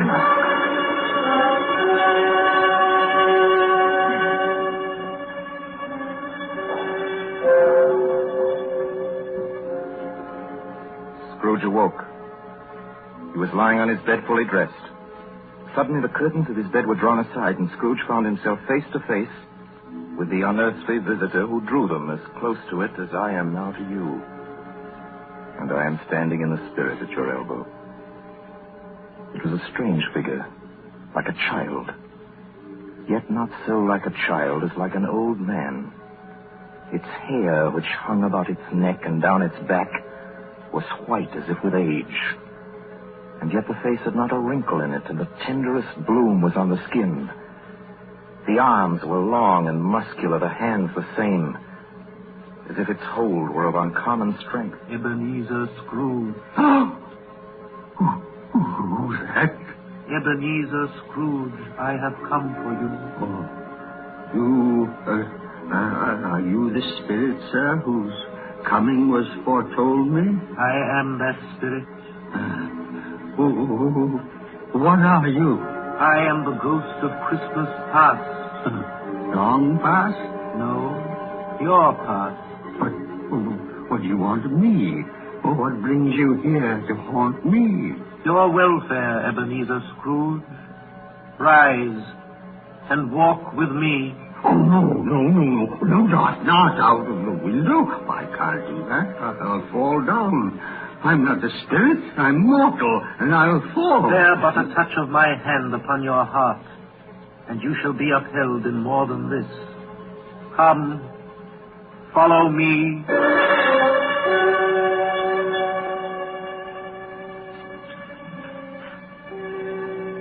Where are we? What's become of the city? There's snow upon the ground. Where are we? These are the shadows of the things that have been. You recognize this countryside? Oh, I know every inch of it. Every rock, every tree. And that bleak building over there? That building. I was a boy there. Yes, I went to school in that horrible place. Do you recollect that past? I could walk it blindfold. Strange you should forget it so many years. Come, let us go closer. Look through the window into that cold, barren room. What do you see, Ebenezer Scrooge? I see a boy. A solitary child, neglected by his family, alone. Yes, I see. I know that boy. I was so lonely. Poor boy. Your lip is trembling, Scrooge. And what is that on your cheek? It's nothing. Nothing at all. I wish I... it's too late now. What's the matter? Nothing. The waits came to my door singing Christmas carols last night, and there was a boy like that among them. A poor, pale, thin little boy in a ragged coat. I should like to have given him something, that's all. Is that all? Come, Ebenezer Scrooge. Let us see another Christmas.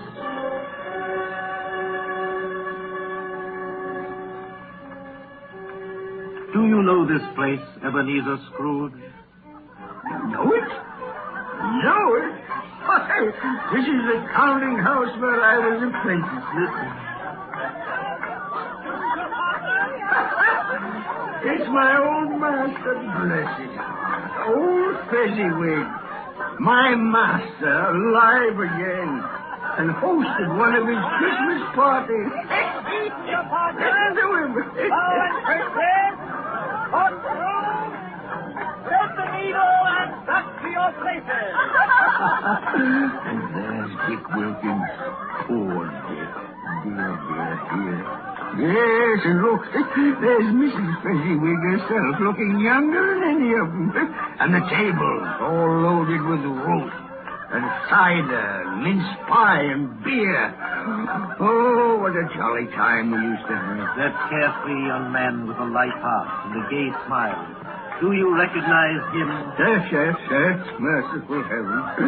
How happy I was then. A small matter for old Fezziwig to make those silly folk so full of joy. Small matter? Small, indeed. Isn't it? He has spent only a few pounds of your mortal money. Is that so much that he deserves praise? It's not that, Spirit. Old Fezziwig has the power to make us happy or unhappy, to make our service light or heavy. His power lies in words and looks and in things so tiny that it's impossible to count them up. The happiness he gives is quite as great as if it cost What is the matter? Oh, nothing at all, Spirit. Something, I think. No. Speak. Well, only it's just that I should like to be able to say a word or two to my clock, Bob Cratchit. That's all. Stop, retire! Forward, 13! Thread the needle! My time grows short, and we have yet another journey to make. Where now? Come. This is our last visit to the past, Ebenezer. Here, in this little room, with a fair young girl by your side. Do you recognize yourself, Ebenezer? No. Spare me this. You're older now, a man in the prime of life. Your face has begun to wear the signs of care and avarice. Your eyes are greedy, the eager, restless eyes of a miser. No, please. She knows it, too. That girl by your side. There are tears in her eyes. That is little, Ebenezer, to you. Very little. I know that. Belle, have I changed toward you? When we were engaged, we were both poor. Was it better then? Better to be poor? Better at least to be happy. You're changed. You were another man then. I was a boy. You blame me because I've grown wiser. Have I ever tried to break our engagement? In words, no. Never. In what, then? In a changed nature. In an altered spirit. In everything that made my love of any value in your sight. So I release you from your promise. Belle! Oh, at first it may cause you pain to lose me. A very brief pain. But soon it will be dim. Like a half-remembered dream. An unprofitable dream. And you will be glad to be awake from such a dream. May you be happy in the life you have chosen, Ebenezer. For the love of him you once served. It's enough. Show me no more. Take me home. These were shadows of the things that have been. That they are what they are. Do not blame me. No more. One shadow more. Come. Do you see this man, Ebenezer Scrooge? This man might have been you. And the woman beside him, your wife. And that girl. That girl might have been your daughter, Ebenezer Scrooge. She might have called you father. She might have been a springtime in the haggard winter of your life. Spirit, let me go. Show me no more. Listen now while they speak, Ebenezer. Belle, I saw an old friend of yours today. Who was it? Yes. How can I? Oh, I know. Mr. Scrooge. Mr. Scrooge it was. I passed his office window. It wasn't shuttered. And there was a candle inside, so I couldn't help seeing him. His partner, Morley, lies at the point of death, I hear. And there Scrooge sat, all alone. Quite alone in the world, I do believe. Spirit, I can't bear any more. Leave me. Haunt me no more. Take me back. Take me back.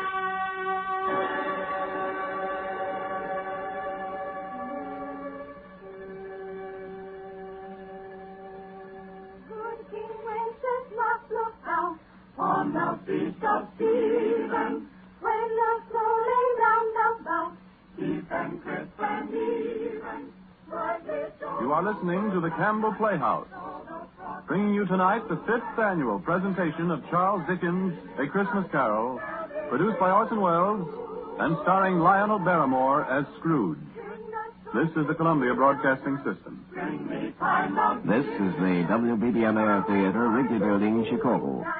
When we bear them children, Scrooge and Monarch, forth they went together.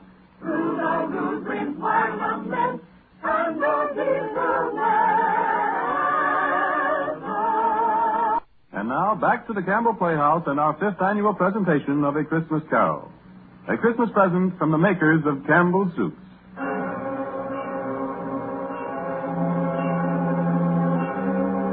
On the stroke of one, Scrooge awakened suddenly and sat him bolt upright in his own bed.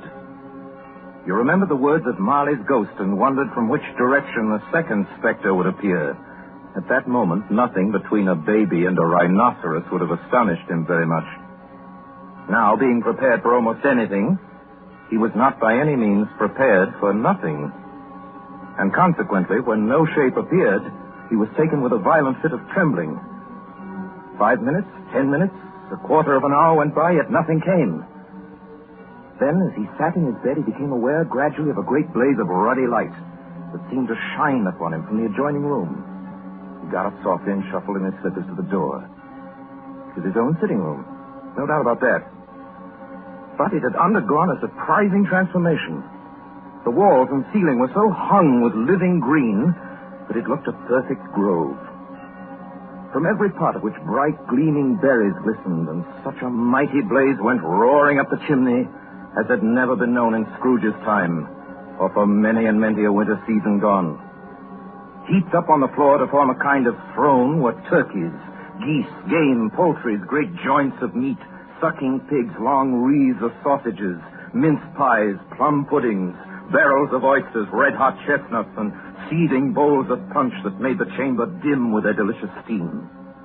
In easy state upon this couch, there sat a jolly giant, glorious to see, who bore a glowing torch in shape not unlike Plenty's horn, and held it up, high up to shed its light on Scrooge as he came peeping round the door. Come in, Ebenezer Scrooge, and know me better, man.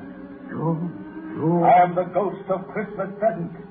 Look upon me. You've never seen the like of me before. You're different from the other spirit. You're tall, almost a giant.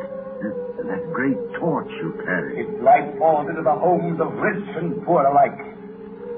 Spirit, take me where you will. Last time I went against my will and learned a lesson which is working now. If you have anything to teach me, let me profit by it. Touch my robe, Ebenezer Scrooge. Touch my robe. Have you brought me, Spirit? An humble dwelling, an humble street. It's miserable enough. Yet there is happiness there. Who are these people? Who's that woman and the children? These are the family of your clerk, Bob Cratchit. He is white, dressed in a twice-turned gown, but brave in ribbons, laid the table for their Christmas dinner. And there, assisting her, is their daughter Belinda, and the young man with a fork in the stuffing. That's Master Peter Cratchit, and the two little Cratchits. Listen, Scrooge. Dear Martha, Mother. Bless your heart alive, Martha, my dear. Merry Christmas to you. Merry Christmas, Mother. Merry Christmas. How late you are, my dear. Oh, we'd a deal of work to finish up last night, and we had to clear away this morning. Well, never mind so long as you're here now.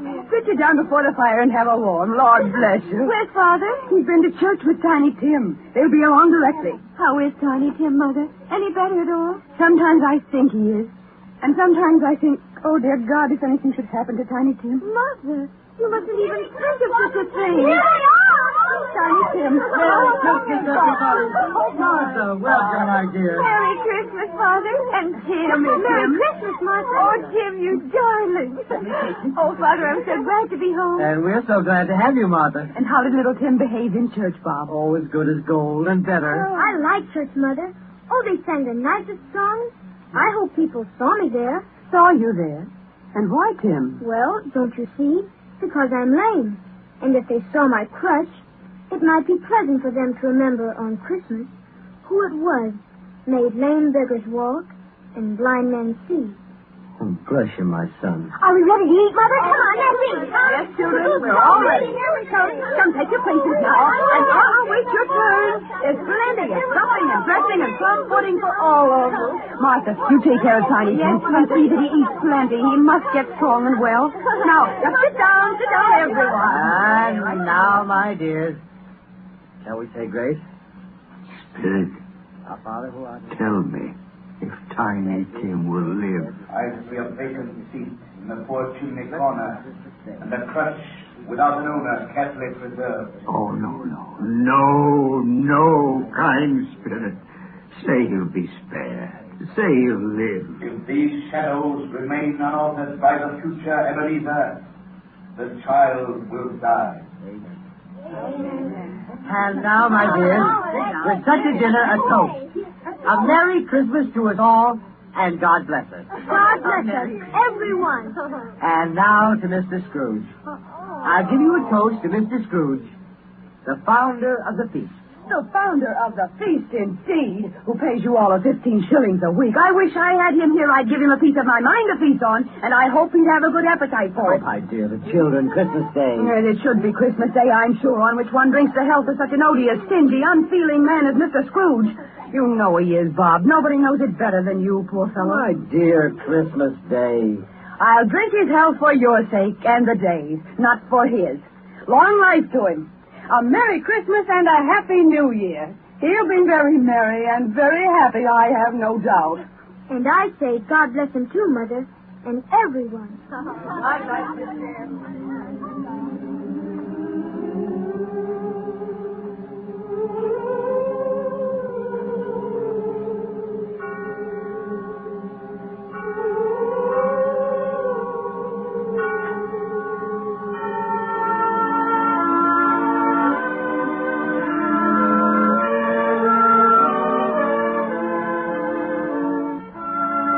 There was nothing of high mark in all this.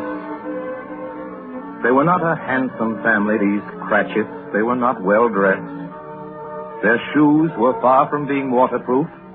Their clothes were scanty and had known, very likely, the insides of a pawnbroker's. But they were happy, grateful, pleased with one another, and contented with the time. When at last they faded, Scrooge had his eye upon them, and especially on Tiny Tim, until the last.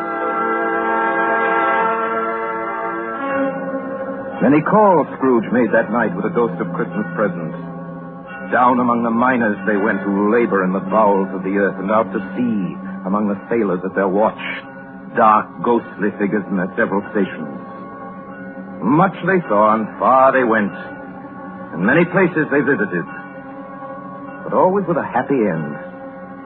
The spirits stood beside sick beds, and they were cheerful. On foreign lands, and they were close at home. By poverty, and it was rich. In almshouse, hospital, and jail, where vain man in his little brief authority had not made fast the door and barred the spirit out, the spirit left his blessing.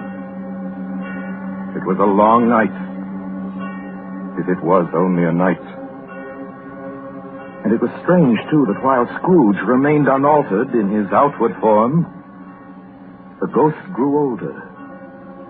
Clearly older. My life upon this globe is very brief, Ebenezer. It ends tonight. Tonight? Tonight at midnight. Hark. The hour has come. Oh, no, not yet. Not yet. There are still more things I wish to learn. These you will learn from still another spirit. Still another spirit, Ebenezer. Scrooge looked about him for the ghost that had vanished, and he found himself once more in his bed in his dressing gown and his nightcap on his head. He'd heard the clock strike, and then he remembered the prediction of old Jacob Morley. And lifting up his eyes, beheld the third spirit.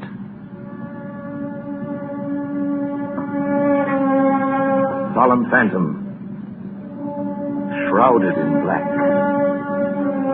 draped and hooded, coming towards him slowly and silently like a mist along the ground. I know you. You are the ghost of Christmas yet to come. You will show me the shadows of things that have not happened, but will happen in the time before us. Answer me, spirit. Ghost of the future, I fear you more than any specter I've seen. Yet I know your purpose is to do me good, and as I hope to live to be another man from what I was, lead on. Lead on. Night's waning fast. Time's precious.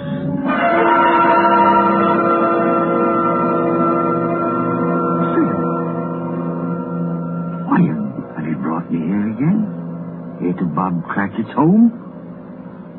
But it's not the same. Why is it so quiet? So very quiet here. Mother. Mother, please. Oh, my son. My little son. Tiny Tim. I loved him so. Oh, Mother, dear, you mustn't. It's almost time for Father to be home. Don't let him see you crying. Yes. Yes, Mother. He's late tonight. He walks slower than he used to. And yet I've known him to walk very fast indeed with Tiny Tim on his shoulders. So have I, Mother. But he was light to carry. And his father loved him so that it was no trouble. No trouble at all. Bob. Good evening, my dear. You're late, Bob. Yes, I'm sorry, my dear. I went to the churchyard today. I wish you could have gone with me. You've done your heart good to see how sweet and green a place it is. But you'll see it often, I promised him. Yes, I promised Tiny Tim we'd walk there on a Sunday. Father, dear. It's God's will, Bob. I'm trying to understand it, my dear. My son, my little son, Tiny Tim. And I loved him so. Oh, that's cruel. Cruel. Spirit, can't you give me one ray of hope that I may change all that? That Tiny Tim may live?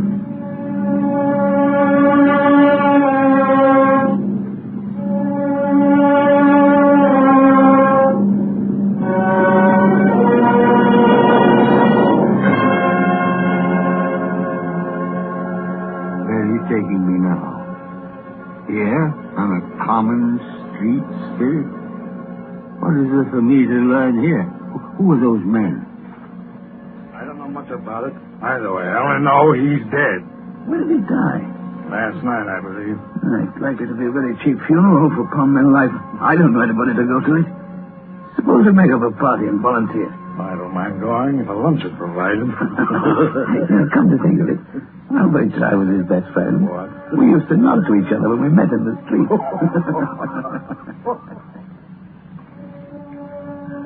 Spirit, tell me, who is this man that died? Is there no one to mourn the poor creature? No one to follow him to the grave? Perhaps they'll give him a green grave at least, like poor Tiny Tim. Perhaps... Where are we now? Merciful heaven, a churchyard. Overrun by grass and weeds, choked with too much burying, desolate, lonely, crumbling grave. Spirit, before I draw nearer to that gravestone, answer me one question. Are these shadows of things that will be, or are they shadows of things that may be only? Huh? Will you not speak to me, Spirit? What is that grave to which you point?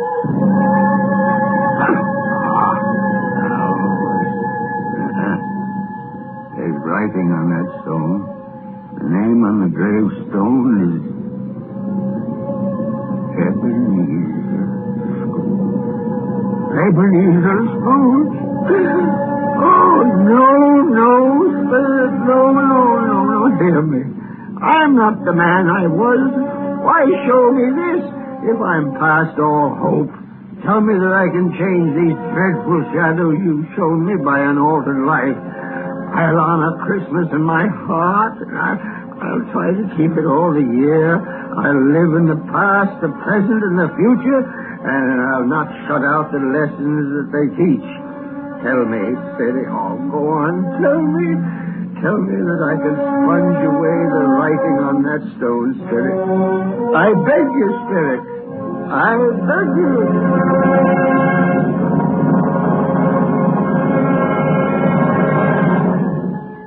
Spirit,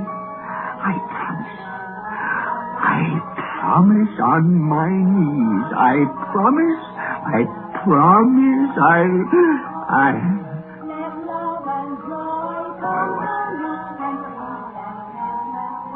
It's my own good home. In my own bed. In my own room. And the sun. The sun's shining. It's clear. It's bright. No fog. What a beautiful day. Glorious. The boy. Oh, boy. Yes, sir? Well, what's the day? What's that, sir? Well, what day is it, my fine fellow? Today? Why, it's Christmas Day. Ha-ha! Christmas Day! Then I haven't missed it. The spirits have done it all in one night. All in one night. Heaven be praised. How's that, sir? Listen, my lad. You know where the poultery is in the next street? I can say I do. Ha! Intelligent boy. A remarkable boy. Tell me, do you know if they sold the prize turkey that was hanging in the window? The one as big as me? What a delightful boy. It's a pleasure to talk to you. Yes, my buck? It's hanging there now, sir. That's wonderful. Go around, will you? And tell him to send it to Bob Cratchit and his family on Broad Street. And mind you, they're not to know who paid for it. Go along. Hurry, my lad. Here, wait a minute. Here's $1/2 for your trouble. Yes, sir. Yes, sir, and a Merry Christmas, sir. And a Merry Christmas to you, my boy. Oh, I don't know what to do. I'm as light as a feather, as happy as an angel. I'm as merry as a schoolboy. Merry Christmas! A Merry Christmas to everybody. A Happy New Year to all the world.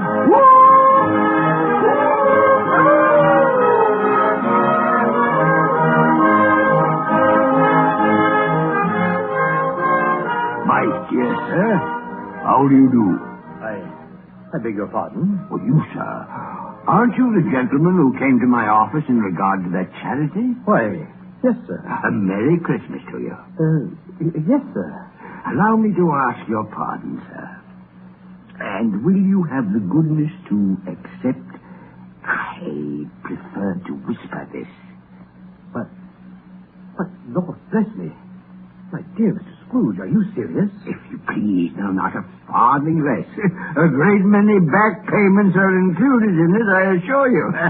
Will you do me that favor? Oh, my dear sir, I don't know what to say to such munificence. No, don't say anything, please. Come and see me. Will you come and see me? I will indeed. Thank you. I'm much obliged to you. I thank you 50 times. Bless you. Merry Christmas.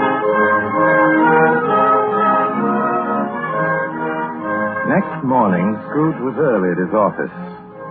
He went early for a reason. If he could only be there first and catch Bob Cratchit coming late. That was the thing he'd set his heart upon. And he did it. Yes, he did. The clock struck 9. No Bob. 1:15, no Bob. Scrooge sat with his door wide open that he might see him come in.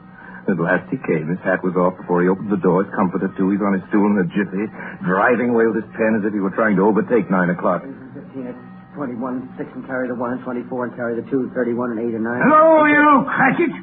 Yes, sir. Step this way, Cratchit, if you please.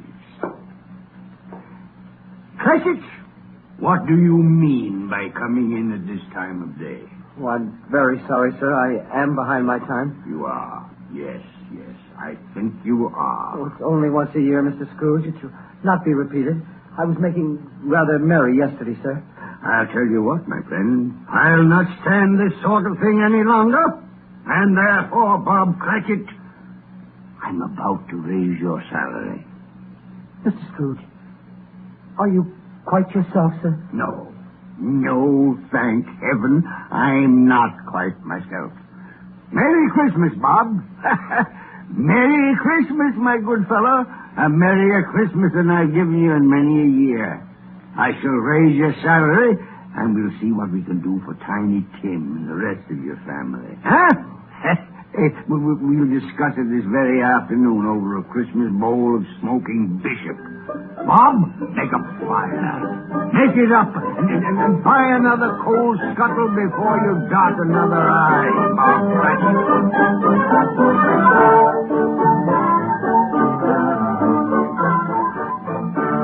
Scrooge was better than his word. He did it all, and infinitely more. To Tiny Tim, who did not die, he was a second father. He became as good a friend, as good a master, and as good a man as the good old city knew, or any other good old city, town, or borough in the good old world. Some people laughed to see the alteration in him, but he let them laugh, and little heeded them. His own heart laughed. That was quite enough for him. He had no further intercourse with spirits, but lived upon the total abstinence principle ever afterwards, and it was always said of him that he knew how to keep Christmas well if any man alive possessed the knowledge. May that be truly said of us, of all of us. And so, as Tiny Tim observed, God bless us, everyone. Joy to the world, the Lord is come. Let every seed a king. Let every heart prepare his room. And take a lead and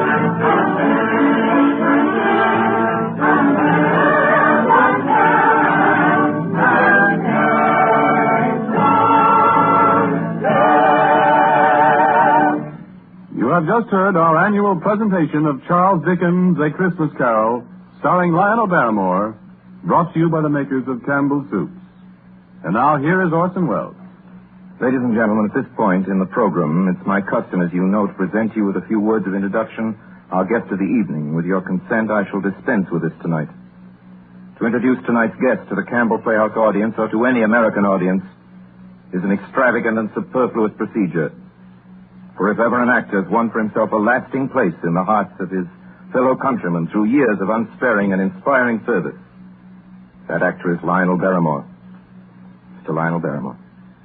Oh, thank you, Orson Welles. Good evening, ladies and gentlemen. Well, this is the fourth year I've had the pleasure of appearing in the Christmas Carol here on the Campbell Playhouse, and I assure you all it's a pleasure that never tires. As long as I can remember, this has been one of my favorite stories. When we were children, it was read to us regularly at this time of year, as it is to many millions of children right now. And like many of them, I'm sure, the three of us, Ethel, Jack, and I, with the aid of a sheet and some old ironware, made a play of it. As I remember, we had 3 Scrooges in that production. Who played Tiny Tim? I think we had 3 Tiny Tims, too. But seriously, I can think of no part that I've enjoyed playing again and again as much as I have the part of that squeezing, wrenching, grasping, scraping, clutching, covetous old sinner, Ebenezer Scrooge. And I can think of no happier or more suitable choice for the makers of Campbell Soups to offer the people of America as their Christmas present each year than Charles Dickens' well-beloved story, A Christmas Carol. Good night, Orson. Good night, everybody. And a Merry, Merry Christmas to you all. Good night to you, Mr. Barrymore. Thank you, sir, and a Merry Christmas to you. Ladies and gentlemen, next Sunday night, we're happy to announce our version of a great and truly American story by a great American novelist, Come and Get It, by Edna Ferber. Against a background of the mighty forests of Miss Ferber's own Wisconsin, it tells a stirring tale of the men and women who live and die in the woods in order that lumber may come down the rivers every spring into the cities of the modern world. Like so many of Miss Ferber's epic romances of American life, it was made from a best-selling novel into a highly successful motion picture. Now we bring it to you on the air. The story of a man and his son and the girl they both loved, Lotta. Lotta, played for us by one of the loveliest and most accomplished of Hollywood's younger dramatic actresses, Miss Frances D. And so until next week, until Come and Get It, my sponsors, the makers of Campbell Soups, and all of us in the Campbell Playhouse remain as always obediently yours. But just one moment. Please, Benny, excuse me. Ladies and gentlemen, it's the night before Christmas. And all through the Campbell Playhouse, not a creature is stirring that doesn't join Lionel Barrymore in wishing you a Merry, Merry Christmas. This goes for all of us, from my sponsor, myself, or for all of us, from Don McBain, who runs the machinery in the control room, to Miss Helgren, who types the Campbell Playhouse scripts. A Merry Christmas. From Benny Herman and his band of merry melodians, Merry Christmas. From Max Sayers, canary-throated chorister, a very Merry Merry Christmas, and from Harry Esman and Cliff Thorson and his crew of sound effect technicians, a Merry Christmas. And from Orson Welles and his considerable aggregation of dramatic talent, who include, among others, Mr. Everett Sloan, Mr. Frank Reddick, Mr. Erskine Sanford, Mr. George Coulouris, Mr. Ray Collins, Miss Georgia Backus, Miss Bea Benaderet, and many, many others, a Merry Christmas. How about it, everybody? A Merry Christmas! That's right. And now, as Tiny Tim says, God bless us, everyone.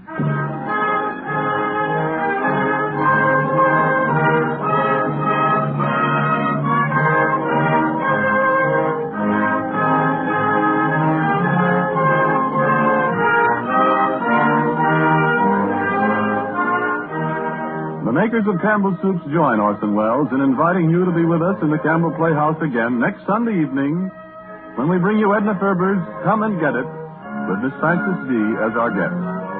Meanwhile, if you have enjoyed our 5th annual presentation of A Christmas Carol, won't you tell your grocer so this week when you order Campbell Soups? This is Ernest Chappell saying thank you and a very Merry Christmas to you all.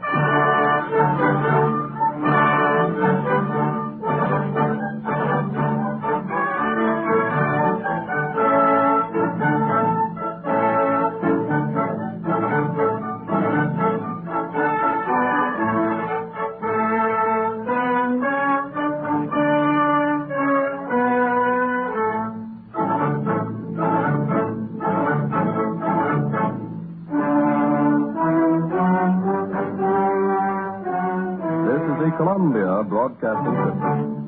This is WBDM. J-E-L-L-O. The Jell-O program starring Jack Benny with Mary Livingston, Phil Harris, Dennis Day, and yours truly, Don Wilson. The orchestra opens the program with a happy, happy holiday.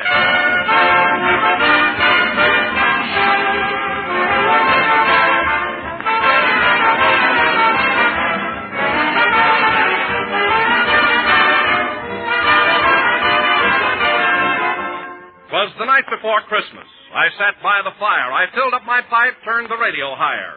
The hour was 12 by the clock on the stair. A few moments more, and St. Nick would be there. When out on the airwaves there rose such a clatter, I grabbed for the dial to see what was the matter. And what to my wondering ears should I hear but the sound of sleigh bells and a voice ringing clear. Now strawberry, now raspberry, now lemon and lime. On cherry, on orange, we haven't much time. A noise on the roof, and then, quick as a flash, out of the radio, burst with a crash, a gay-looking, cheerful, and merry-faced fellow, shaking with laughs like a bowl full of Jell-O. He spoke not a word, but working like Ned, filled all the stockings. Then, turning his head, he gave me a wink as he shook his white beard. Then, back in the radio, he disappeared. He sprang to his sleigh, and he gave a loud cry, and away they all flew like snow in the sky. But I heard him call back as he raced down the glen, "Merry Christmas, dear people! Merry Christmas again."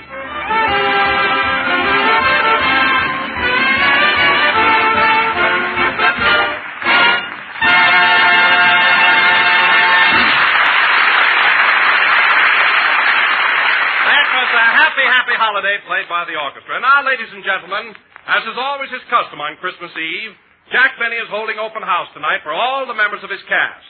So without further ado, we whisk you to Jack's home in Beverly Hills. Take it away. Jingle bells, jingle all the way. Work all night, work all day, never get no pay. Jingle bells, jingle bells. Rochester, if you got any complaints to make, don't sing them. I tried everything else. Never mind. Now, as soon as you get those packages wrapped, put them over here under the tree. The gang will be here pretty soon. Okay, boss. Now, wait a minute, Rochester. Why is this side of the tree so bare? What happened to all the ornaments? Your ostrich had lunch. Oh, she ate them, eh? I thought I told you to lock Trudy up in the garage with Carmichael. I did, and boss, your Maxwell is now completely covered with fur and feathers. Good. We'll enter it in the Rose Bowl parade. Where's Trudy now? She's out in the kitchen laughing at the turkey. She is, eh? Well, I hope she doesn't annoy Swing High. She better not. Them Chinese can cook anything. Well, as soon as you're through here, get Trudy out of the kitchen. Now, hurry up with those presents. Okay. Say, boss. What? Who's this leather belt for? Oh, that belt is for Don Wilson. My, long ain't it? Well, Mr. Wilson isn't exactly shaped like an hourglass. And wrap it up nice for him. And look, Rochester, I wish you'd... What's that? Here comes Trudy now. Trudy! Trudy, come back here! Well, there goes my new Ming vase. Rochester, go out and catch that ostrich. Boys, if I could run that fast, I'd be playing with UCLA.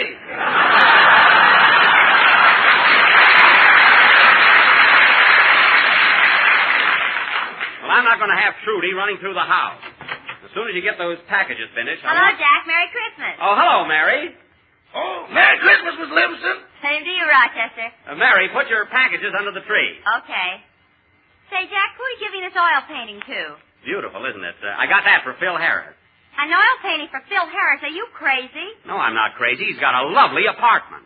Sure, but he hasn't got a picture on the wall he didn't tear out of Esquire. That's why I got Phil this painting. I'm trying to educate him. Look, Mary, it's a genuine Botticelli. He won't like it unless there's a joke under it. He'll appreciate it, all right. Say, Mary, when you came in, did you notice the way Rochester decorated the front of the house with holly and lights and everything? Isn't it something? Yeah. But gee whiz, Jack, you ought to take down that sign. What sign? The one that says, Merry Christmas, ostrich plumes, 15 cents. Well, for heaven's sake, Rochester, did you put that sign up, ostrich plumes, 15 cents? You told me to. I did not. I merely said that's the price if anybody asks. I didn't tell you to advertise. Shall I take the sign down, boss? No, the damage is done now. Leave it up. But I want to see the books at the end of the week. Remember that. Why, Jack, you ought to be ashamed of yourself. The idea of selling ostrich plumes. Well, I have to do something to get even. Trudy eats everything in sight. She got in my bedroom the other day and ate my cufflinks, a box of cigars, and 2 hairbrushes. The brushes you don't have to worry about. I do, too. Those brushes were a present from Greta Garbo when I was working at MGM. Oh, I remember. They were sent to your dressing room by mistake. I don't care how I got them. I got them. It's the thought that counts. Anyway, that ostrich better stop eating things in my bedroom. It's costing me a fortune. What's so funny? If you ever eat that green stuff out of your mattress, you'll be bankrupt.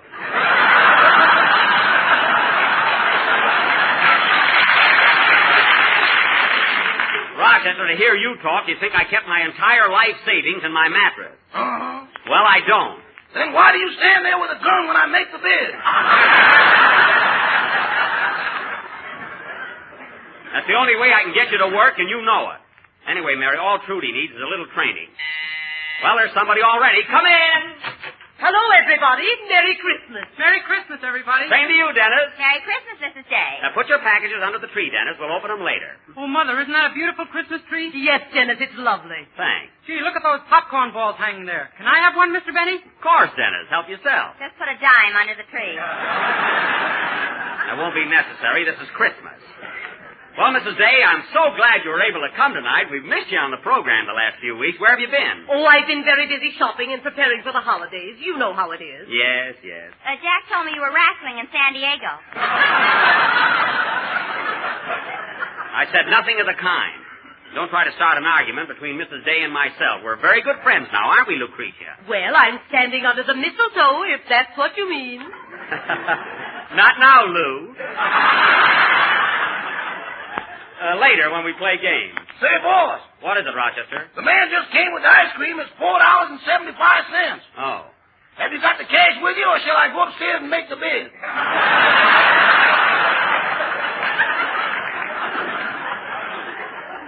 Never mind. Here's $5.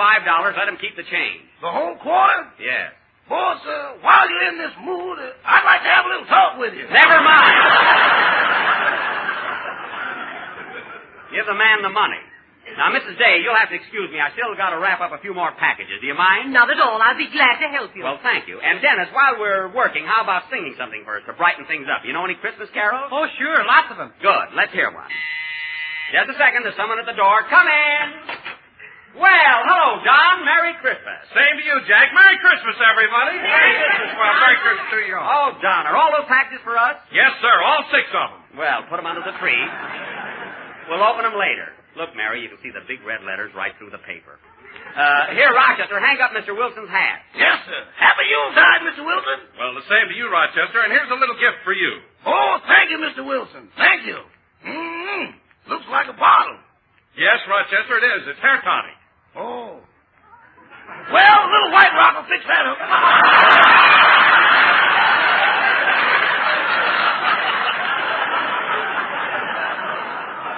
Put it under the tree. You can have it later. Now, go ahead, Dennis. Let's hear your song. Okay, Mr. Benny. Mrs. Day, will you tie a nice bow on this package here? It's for the... Oh, darn it. Anyway, everybody, here comes the basket. Trudy! Trudy, come back here! There goes a goldfish bowl. Come on, Rochester. Let's get her. My, what a household. Sing your song, Dennis.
Dennis, those carols were lovely. You sang beautifully. Thank you, Mrs. Day. I'm your mother. Oh.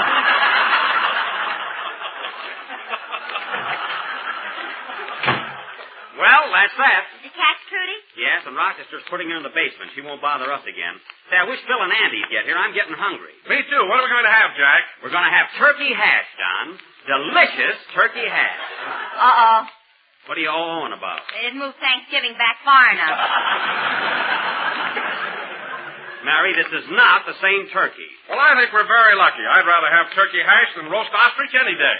Don, you're just being silly. In the first place, I haven't got a roaster big enough for an ostrich, and in the second place, they aren't good to eat. The meat is much too sinewy and fibrous to chew. Oh, you looked it up, eh? I didn't look it up. I just happen to know that. Oh, Mr. Benny, did you invite any movie stars here tonight? No, Mrs. Day. We're just having our own little gang. And listen, everybody, I got a big surprise for you. I wasn't going to tell you until they got here, but my sister Florence and her husband are driving in from Waukegan, and they're due here today. Oh, your sister's coming. Well, this is a surprise. And her husband, too, eh? Yes, you remember him, Mary. You met him in Waukegan. Oh, yeah. Is he the pool shark? No, that's my cousin Boo Boo. Boo Boo Benny. The fellow that's coming here is my brother-in-law, Leonard Fenchel. He's an interior decorator. An interior decorator, huh? Yeah. He's a paper hanger, and you know it. Mary, he sells wallpaper on the side. He's got 1 million patterns. Are they going to stay here at the house with you, Jack? Oh, sure. You don't think they'd stay anywhere else, as my sister said in her letter. Anyway, they ought to be here any minute. Doggone that bird, I'll teach her to nip me. Rochester, I just want you to put her in the basement. What did you do to Trudy? I ain't saying, but she's going to eat her dinner tonight, loop de loop.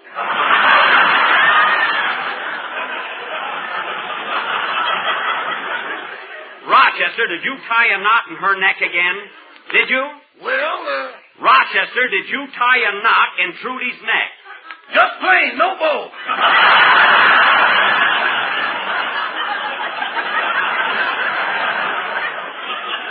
Well, don't you ever do that again. Now go downstairs and untie her before she chokes. Now hurry. Okay, boss. I wish I knew a detour. Rochester, I don't know what's the matter with that guy. Every time I get a pet, he has to... Come in, come in. Hiya, Jackson. Merry Christmas, everybody. Hello, Phil. Well, Phil, I'm glad you brought all your boys with you. Come on in, men. Hey, put all your presents under the tree, fellas. Oh, Jack, the orchestra boys are here, and you forgot to buy presents for them. I did not. I got them a lovely gift. It's a very practical and something they can all use. I'll bet it's a roller towel.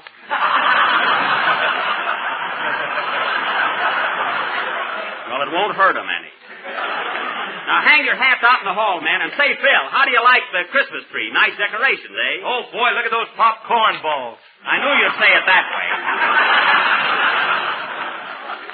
Now, Phil, we're not going to open our presents until after dinner, but the one I got for you is so beautiful, I want everybody to see it. Go and get it, Mary. Okay.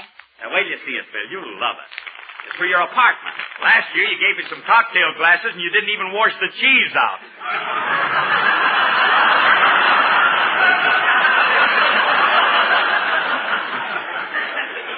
Well, I was rushed. Here you are, Phil. Yep, there you are, Phil. A beautiful oil painting. And it's for you. Keep it. You're welcome. Now, wait a minute. Phil, you don't realize that this is a masterpiece, a work of art. Maybe you should have taken the calendar off. There's no calendar on it. Look, Phil, this painting is The Birth of Venus by Botticelli. I don't care if it's Whistler's wife. I don't want it. That's Whistler's mother.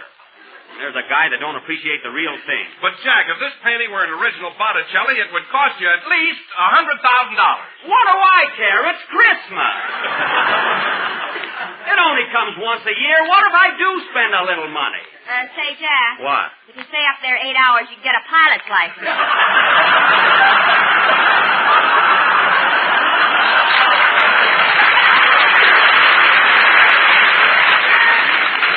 All right, if that's the way you all feel about it, I'll keep it myself. Go out of my way to get an unusual present. Come in. Say, does Jack Benny live here? Hello, Jack. Florence Leonard. Well, I thought you'd never get here. Florence, darling, how are you? Gee whiz. Oh, you're looking grand, Jack. You do, too, and so does Leonard. Yeah, I'm fine. You're putting on a little weight, ain't you, Droopy? Oh, a little here and there. Well, you're eating more regular now. Oh, fellas, this is my sister Florence and her husband Leonard. How do you do? Oh, you look beautiful. Well, Florence, how's Dad and Cousin Boo Boo and everybody? Oh, they're fine. Everybody's swell. That's good. Hey, Leonard, how do you like my new house? Pretty classy, eh? The wallpaper stinks. Oh, it does, eh? Say, Florence, this is your first trip out to Hollywood, isn't it? Yes, and I'm so happy for Leonard. He's just dying to meet all the movie stars. So is Jack. They ought to get together. Listen, Mary, I know plenty of big stars, and I'll introduce them to Leonard and Florence. Do you know Ann Sheridan? Woo! Oh, will you behave yourself? Oh, let him alone, Florence. He's having a good time. That's right, Droopy. Stop calling me Droopy. That was years ago. Well, folks, as soon as Andy gets here, we'll eat. You want to wash up a bit first, Leonard? Yeah, where's the sink? Oh, fine. Leonard, you can clean up in my room, and I'll take you there in a minute. Gee, Florence, it's nice seeing you again. I'm glad you were able to come out. Oh, I am too, Jack. Gee, it's been ages. Now, tomorrow I'm going to take you over to Paramount Studio, and you can watch me do a scene in my new picture. Is Aunt Sheridan in it? Woo-woo! No, Leonard. Woo-woo! You're as bad as Cousin Boo Boo. Yeah, I wish Andy would get here. I'm hungry. Me too. Why don't we eat now, Jack? All right, let's do that. When Andy comes, he can join us. Come on, fellas. Let's all go in the dining room. Hey, Leonard, what are you doing back there? Look at this wallpaper. It don't hang right. Leave it alone. It's all right. No, it's too loose. Look. Leonard, please. You're here on a vacation. I'll have to have that wall redone. Well, come on, fellas. Let's eat. See who that is, Rochester. That must be Mr. Devine. Come in. Come in. Brody, stay out of the dining room. Don't throw that apple in the air. Brody! Well, there goes my china closet. Rochester, lock her up in the garage with Carmichael. Okay, boy. Come on, folks, let's eat.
Have some more of this hash. It's delicious. Oh, no, thanks. I don't believe I can finish this. Put some catsup on it. That helped mine. Now, this is darn good food, Mary. Leonard, I wish you'd please use your fork. I've been using a knife for years and never cut myself yet. Hey, Mrs. Day. Stop nudging me. Hey, Phil, you're not eating. What's the matter? Aren't you hungry? Yeah, but I can wait. Oh. Well, I hope none of you eat too much. I want you to save room for the dessert, you know. What are we having for dessert, Mr. Benny? Tell him, Don. Well, Dennis, what do you think we're having for dessert? Jell-O. I'll tell you what we're having, Dennis. Don, he just guessed it. For dessert tonight, Dennis, we're having a shimmering dish of tempting, delicious strawberry Jell-O. Don, and no Jack news. got it at his neighborhood grocer by simply asking for genuine Jell-O and looking for the big red letters on the box. Don, he knows. So there you are, Dennis. What are we having for dessert? I still think it's Jell-O. You're right, Dennis, but you know how Don is. Well, folks, soon as you're through with dinner, we're all going to play games and have some fun. So this is a Hollywood party, eh? Give me Waukegan anytime. Leonard, will you please keep still? This town is overrated. Overrated? You've only been here 5 minutes. And bragging about a swimming pool. I bet you haven't even got one. Look out the window. What do you think that is in the backyard? You call that a swimming pool? You ought to see Lake Michigan. Oh, for heaven's sake. Oh, don't let Leonard upset you, Jack. Florence, I told you about this guy 10 years ago, but you had to marry him. Oh, Rochester. Yes, boss? This is my sister and brother-in-law. They're going to stay with us a while. They'll be using the guest room. The guest room? Yes. Where's our boys going to sleep? Mr. Billingsley will have to sleep in the den. He's behind anyway. Now get the room ready. Okay. Bears, ostriches, relatives. Doggone, if I didn't have this address on my stationery, I'd move. stationery with a crest on it yet. Well, finish your dinner, everybody, and we'll play those games. Well, there's Andy at last. Come on in, Andy. Hiya, Buck. Merry Christmas, everybody. Merry Christmas, Andy. Glad to see you. Merry Christmas. Gee, I hope you don't mind, Andy. We started to eat without you. Oh, that's all right, Buck. I am. Say, Andy, I want you to meet my sister and brother-in-law, Mr. and Mrs. Pencho. Well, howdy, folks. How do you do, Mr. Devine? Hello, Andy. How are you fixed for wallpaper? Leonard! This is no time for business. Well, Andy, what do you got in that packet? A Christmas present my mom knitted for you. Your ma? Well, that's sweet. What is it? Well, it's a combination sock, sweater, and ear lap. Sock, sweater, and ear lap? Well, how do you get into them? I don't know, Buck. When Ma knits, she's nuts.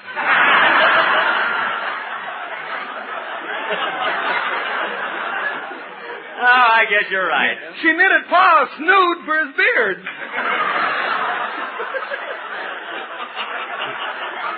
Well, that'll keep it up out of the soup. Anyway. Now, sit down, Andy. Have a cup of coffee, anyway. Okay, thanks. Say, Buck, before I forget it, did you hear Fred Allen Wednesday night? No, I didn't, Andy. What did he say? Sure ripped you about that picture you two are going to make together. What picture? I'm making one right now. I heard him too, Jack. He's talking about your next picture. Didn't you know about it? Oh, that's a lot of baloney. No, it isn't, Jack. All the papers carried the story. It said that you and Fred Allen are going to do a picture together. Mark Sandrich is directing it. Mark Sandrich? Why, he's directing the one I'm making now. Yes, and he's going to direct your next one with Fred Allen. Oh, no, he isn't. I wouldn't make a tintype with that guy. Imagine me making a picture with Allen. I would. You keep out of it. I'm not worried either. I don't know, Jackson. Allen's a pretty funny guy. Oh, you're a great judge of comedy, Harris. How do you make a Venetian blind poke him in the eye? I heard you tell that one the other night. Anyway, I'm not doing any picture with Fred Allen. What are you going to do about it, Jack? I'll show you what I'm going to do. Mary, get me Mr. Sandrich on the phone. Crestview 15335. Okay. I'll tell him a thing or two. You better take it easy, Jackson. Paramount's liable to throw you right out. What are you talking about? Yeah, he'll be back hanging paper with me again. I only did that one summer when vaudeville was bad. I'm not worried. Hello? Mr. Sandrich? Droopy wants to talk to you. Don't be smart. Give me that phone. I'll show him who's making a picture with Allen. Hello, Mr. Sandwich. This is Jack Benny. Merry Christmas. Now, look.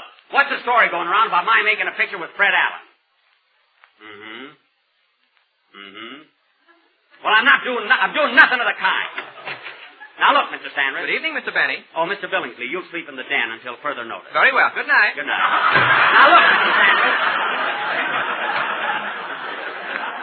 Now, look, I'm not through with the picture I'm making now. And if you put Allen to my next one, I'm walking out. I said I'm liable to walk out.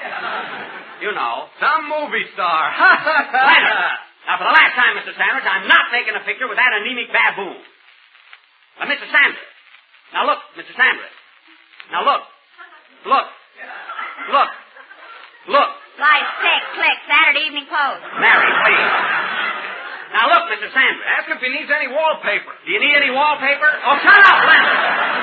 Not you, that's my brother-in-law. Now, Mr. Sandrich, my objection to making a picture with Allen is this. In the first place... Now, look, Mr. Here Sandrich. comes Trudy, boss. Trudy, well, get her out of here. Now, in the first place, Mr. Sandrich... And Carmichael's after. Carmichael, separate him, Rochester. Now, in the first place, Mr. Trudy, Mr. Sandrich. In the first place, Carmichael, leave Trudy alone. Trudy, come back here. Rochester, do something. Trudy, Carmichael. Look, Mr. Sandrich. My objection to making a picture with Fred Allen. Now, Mr. Sandrich.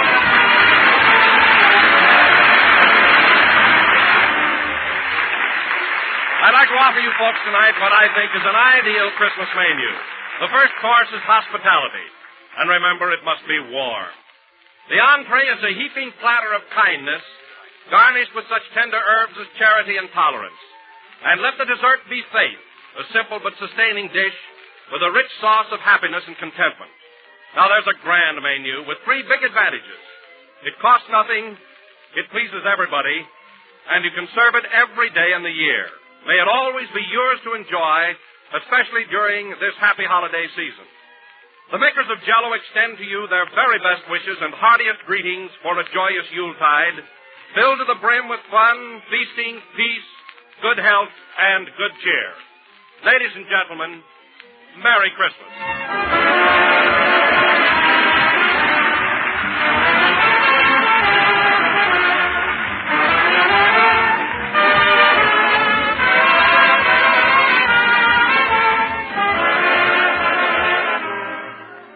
Number of the 12th program in the current Jell-O series, and we will be with you again next Sunday night at the same time. So Merry Christmas to you all from the whole gang. Good night, everybody.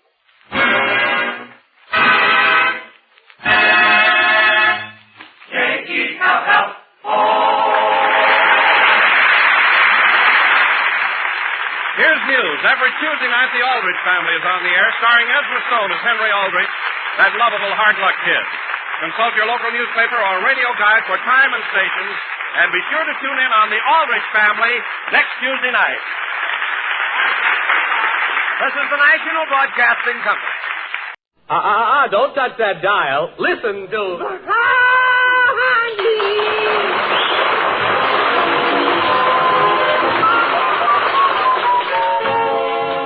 And now, since our weekly visit to the Bumsteads falls on Christmas Day, we find them surrounded by ex-Christmas packages and what came out of them.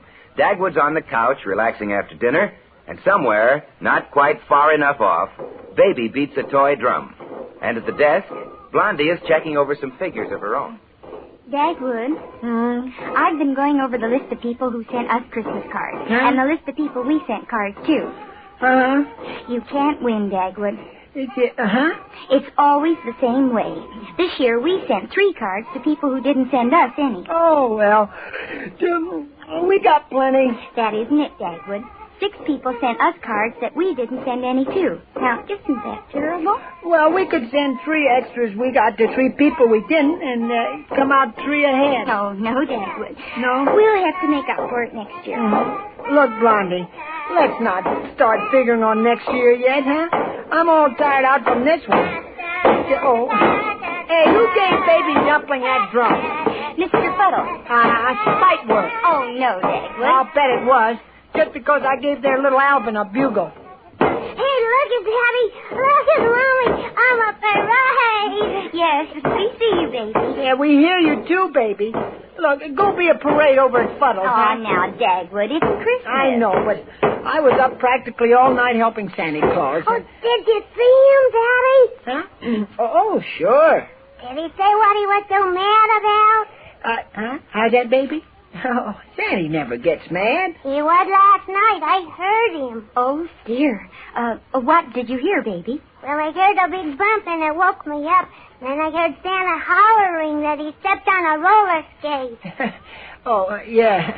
You must remember not to leave those skates around, baby. Suppose Sandy did get mad and never came back. Oh, he'd forget us by next year. Oh, gosh.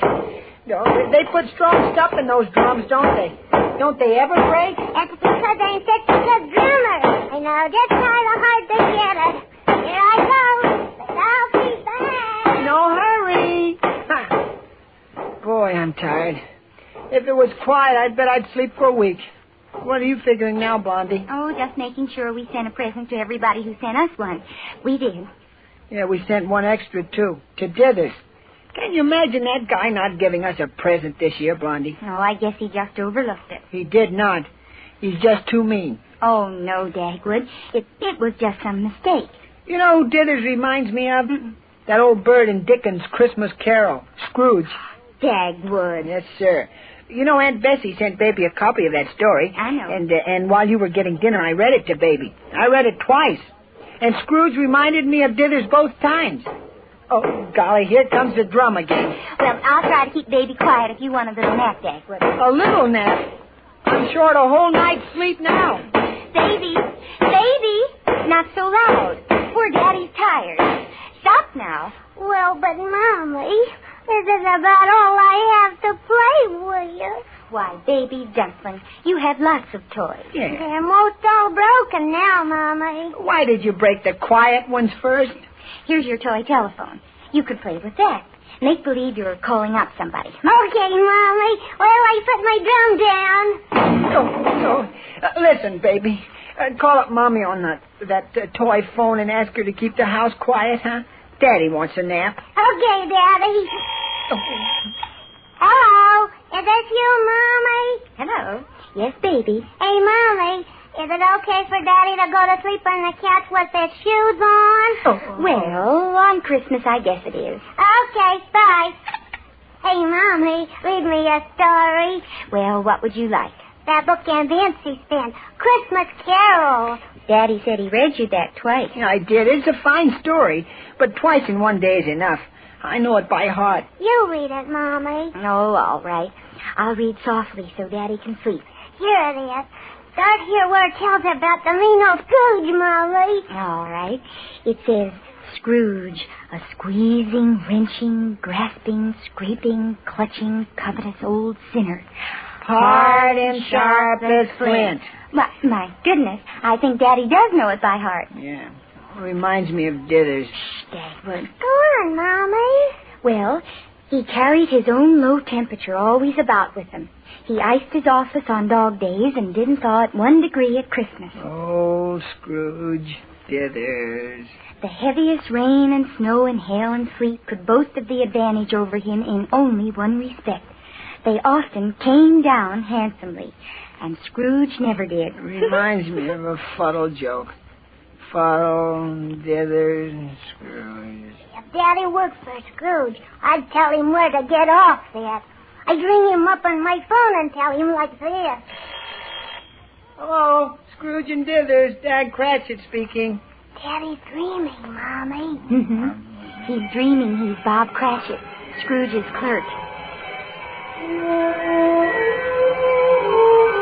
The door of Scrooge's counting house was open so that he might keep his eye upon his clerk, who in a dismal little cell was copying letters. Hello, Scrooge and Dithers Construction Company. Mr. Scrooge is in conference. This is Dag Cratchit. Cratchit! Hello, Mr. Scrithers, Mr. Stoogey. The name is Scrooge, Cratchit. You sound like Dithers. Huh? Who's Dithers? The man who sounds like you. What's the matter with you? Are you sleeping on my time? I don't know. I feel kind of funny. You've probably gone batty, Cratchit. When I came in, you were talking to yourself. Oh, no, sir. I was talking on the phone. Phone? Huh? What's that? Why, this thing right here.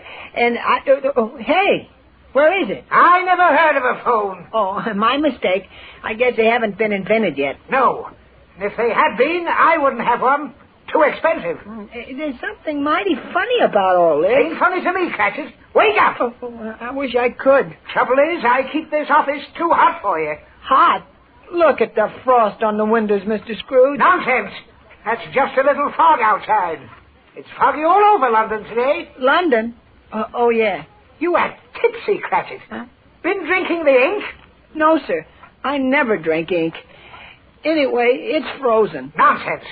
Look at the blaze in that fireplace. Oh, that's nothing but some red paper with a candle behind it. Well, use your imagination, Cratchit. Look, Mr. Scrooge, it's Christmas Eve.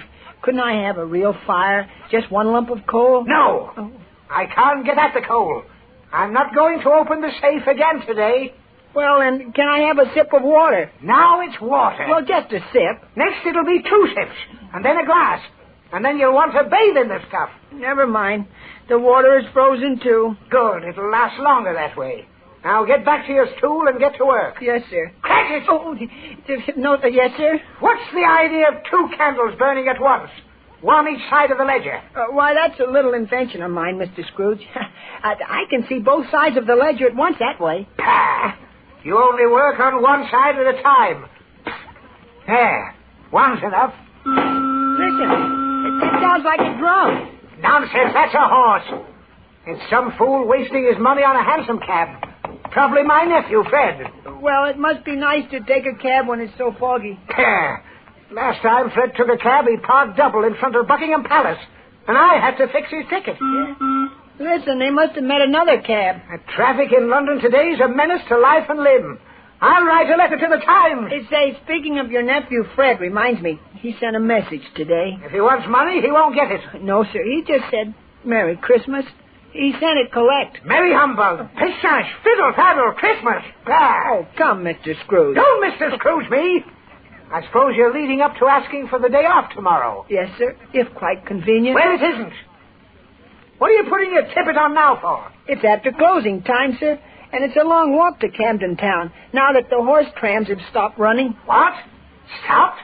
Why wasn't I told? Well, right after you got on the board of directors, Mr. Scrooge, the tram stopped running. Why? What happened? Well, you gave orders to cut down the horses' hay. I put them in training, that's all. Gave them one handful less every day. That way they didn't miss it. And in a few weeks, I'd have them used to no hay. Yes, sir. But just when they were getting used to it, they all died. Just lack of cooperation, that's all. Well, don't stand talking, Cratchit. If you're going, get out. Yes, you're wasting the candle. Yes, sir. Could I have my week's wages now? Christmas shopping, you know. A fool and his money are soon parted, Cratchit. You'll never be rich if you spend as fast as you get it. Well, my family... You can't afford a family. No. Utter extravagance. Oh, but here you are. 5 shillings and 2 halfpenny. Just for loafing here all last week. Thank you, sir. But it should be 5 shillings 3 halfpenny. Huh? Why the extra penny? I loafed half a day on Sunday, too. Get out! All right. And be here all the earlier day after tomorrow. Yes, sir. Knock, knock. Who's there? Dag. Dag who? Daggone, I forgot to wish you Merry Christmas, Mr. Scrooge. Merry Poppycock, Cratchit. Scaram. Yes, sir.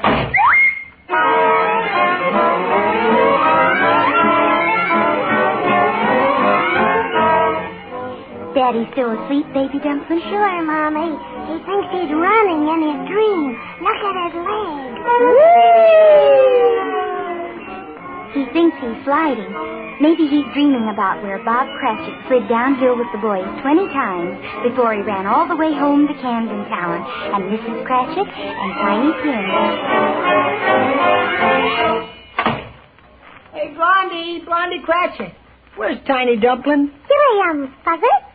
Well, Dad Cratchit, what kept you so long tonight? Why, I ran all the way home. Who's that in the chimney corner? Cratchit! Oh, it's Mr. Scrooge. How did you get here ahead of me? I flew, Cratchit. Flew through the air. Oh, you must be spoofing, sir. I never spoof. I had a nasty experience. I found a ghost in my bedroom. Huh? I was counting my money before going to bed, and when I took the padlock off my wallet... I know. A moth flew out. Yes. No! Wasn't a moth. It was a ghost. And it didn't come out of my wallet. It wafted through the wall. But that's not the worst. No? No. Oh. This ghost said 3 other ghosts would come for me. They're going to take me for a ride. Oh, my. Gangster ghosts? No, Christmas ghosts. The first one will be there when the clock strikes 1. But I'll fool him. I won't be there. I'll be here. Well, that's fooling them. Oh, hey, maybe they will follow you here. Oh, there goes the clock. Oh, here comes the ghost. I hear him on the stairs. Oh, maybe just one of the neighbors. No, it's the ghost. Coming for me. In a minute, he'll knock on that door. Oh, if you're going to knock, knock. Why, that is one of our neighbors. Sure, Fezziwig Fuddle. He's a card, too. Don't let him in. I am in, old Scrooge Ball. That sounds like Fezziwig Fuddle. Yeah, and it looks a little like him. But it kind of looks like a ghost, too. Well, that just goes to show you. What do you want with me? Why, buddy, I'm the senior member of the firm of Ghost, Ghost. Tours Deluxe. Have a card, chum. Where are the other members of the firm, huh? All the other boys will be along later. Now we have tours of Christmas past, present, and future.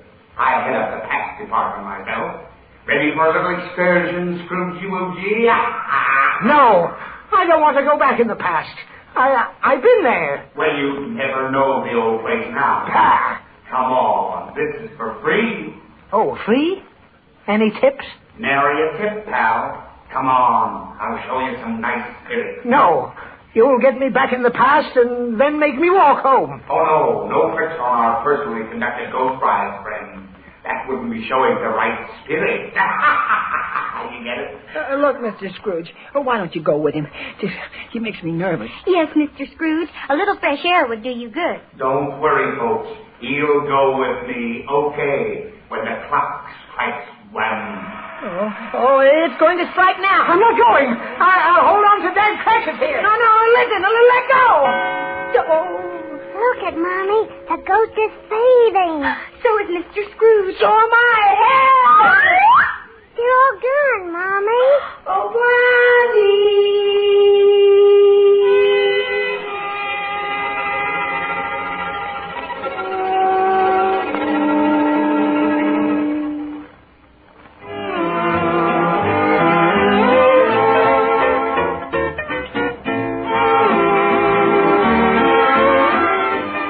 There are several reasons why so many thousands of smokers are turning to slow-burning Camel cigarettes.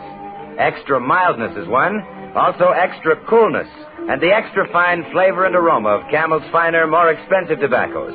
But don't overlook this fact. Slow-burning Camels also give you economy. Recent impartial laboratory tests tell the whole story. In these tests, Camels burn 25% slower than the average of the 15 other of the largest selling brands tested, slower than any of them. Now that means Camels give a smoking plus equal on the average to 5 extra smokes per pack. So join those who are turning to slow burning Camel cigarettes. And to all of you who received Camels for Christmas, may you enjoy more pleasure per puff and more puffs per pack in America's #1 cigarette, Camels. And now, back in the Bumstead home, we find Blondie still reading to Baby Dumpling, and Dagwood still on the couch, dreaming that he is Dag Cratchit. He seems to be having a double feature dream, so let's catch the last half. Hey, let go, Scrooge! Oh! Hey, Scrooge, open your eyes. We're back home again. Well, Dag Cratchit, you gave me a turn, going out with a perfect stranger like that ghost. I couldn't help it, Blondie Cratchit. Have a nice ride, Father? Well, yes and no. No, but definitely no. See, the ghost showed Mr. Scrooge's old school days. Boy, was little Scrooge smart at arithmetic. Oh, I don't know. Sure you were. Listen, the teacher asked him if he had $5 to divide among 9 other kids, how much would each kid get? And Scrooge figured each kid would get 30 cents. Well, I was young and green in those days. I could make a real deal with those kids now. I see what spoiled your trip now, Mr. Scrooge. Remorse. Yeah. Well, maybe the next trip will be better. The next? Oh, I'd forgotten those other blasted ghosts. You think they'll show up? Oh. Listen. Yeah, here comes the next one. The ghost of Christmas present. Why, that sounds like the Fezziwig Fuddle ghost again. Come in. I am in, buddy. I just whacked through the wall. You're the same one who was here before. I thought you were the ghost of Christmas past. Spook when you're spoken to, Scrooge. You see, our firm is pretty busy right now, and I have to double up on my route. So now you're the ghost of Christmas present, huh? No. The way old Scrooge has been acting, he ain't going to get any Christmas presents. You get it? I'm hot as a firecracker tonight. Well, if you're a firecracker, why don't you go off? How's that? Get it? No. Oh. Well, look, leave me out of this next trip, huh, will you? What's the matter? Did you like to ride? Well, you know how it is. I'm not used to flying over housetops with ghosts. Ghosts fly a little high for you, eh? Well, around Christmas time, you've got to expect high spirits. Oh, I got $1 million. Huh? You got $1 million? Well, now, maybe we can do business. We're going to do business, Pop. My way. Get ready to really step out when the clock strikes 1. Again? I don't know what's got into that clock tonight. Listen, I don't want to see any more spooks. Why not? You're kind of a shady character yourself. Ooh, get ready. There goes the clock. No, I won't go. Don't grab me this time. Hold on to the table. Oh, he's gone. So is the table. Oh, look. Yeah, the ghost sent back the table. Well, we'll have something to eat Christmas dinner off of anyway. Yes, but we haven't anything in the house for Christmas dinner. You mean there isn't any little snack at all in the icebox? Icebox? What's that? Oh, I forgot. That's another thing they haven't invented yet. What will it be when it is invented? Oh, boy. Why, it'll be something to keep food in. All kinds of food and sandwich material. Boy, can I make a sandwich when I have the stuff. It's a shame we're so poor, Dag Cratchit. Yeah, no Christmas dinner. I tried to borrow one of those 2 crows the chimney sweep caught, but it didn't work. He needed them for his own Christmas dinner, I guess. Yeah. He said his wife's folks were coming over. Well, don't you care, Dad Cratchit. We're better off than poor Mr. Scrooge. Imagine being haunted by flying ghosts like that. Yeah. Hey, listen. It's one of the ghost boys again. Oh, what does he want now? Scrooge isn't here anymore. Well, open the door and see what he wants, Dad Cratchit. It makes me nervous when he floats through the wall. Okay, I'm coming. Ha! Fooled you, didn't I? Why, it's Mr. Scrooge. Why, Mr. Scrooge, how did you get away from that last ghost? They weren't ghosts at all. No? No. Just something I ate. Oh. You mean you were dreaming? That must have been it.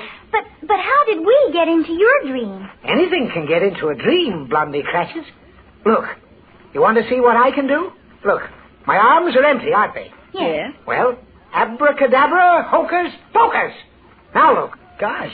A turkey. What a turkey. It's the biggest bird I ever saw. I told you so. I can produce all the fixings, too, because I'm in your dream now. hey, Mr. Scrooge, you've changed a lot since I last saw you. Well, I'll tell you, Dad Cratchit. When I woke up from my dream, I knew I'd been stingy all my life. I was so glad to discover I still had a chance to celebrate Christmas as it should be celebrated that I went around yelling a Merry Christmas to everybody. Happy New Year to all the world. Hello! Whoops! Hello! You did? Yeah. Silly, wasn't it? Oh, I don't know. It's lots better than being well. Say it, grouchy. I know. Well, that's all over for me. Why, I'm so generous now, it hurts. I'm loose as ashes. Yeah? Definitely spendthrift. Oh. Why, I went down to the office and lit 2 candles. Oh, goodness. Not only that, but I'm going to let them burn all night. Oh. Atta boy. And you know what, Dad Cratchit? No, what? Well, I lit a real fire in the fireplace. Both lumps of coal. Bingo, like that. Gosh. And then when they were burning good, I went back to the safe and I took out the mortgage I hold over this house you live in. The mortgage? Uh-huh. And I carried it over to the fire. Oh, Mr. Scrooge, did you burn the mortgage? Well, no, but I gave it a pretty bad scorching. Oh, well, say, thanks, Mr. Scrooge. Don't mention it, my boy. Why, what a fine fellow you are, Dad Cratchit. Huh? I'm going to raise your wages. Oh, Mr. Scrooge. I insist. Now, let's eat that turkey. It has to be cooked yet. Why, it is cooked. Didn't you notice? Oh, my. When did that happen? And look, Dad Cratchit, the table's all fixed. I fixed that, too. Oh, and when we're all through eating, will the dishes wash themselves? Why, positively. I keep telling you, Blondie Cratchit, anything can happen tonight. Oh, a raise and a turkey? Thanks, Mr. Scrooge. Say, you're the best boss in the world. From now on, Dad Cratchit, that's what I'm going to be. The top. Why, I'd rather work for you than the WPA. Hey, listen, the bell. The Christmas bell. Hooray for Christmas! Hooray for you, too. Hey, wait, that's an electric bell. They aren't invented yet. Hey, wait, Scrooge. Don't fade away like that. Wait, Blondie. Where are you going?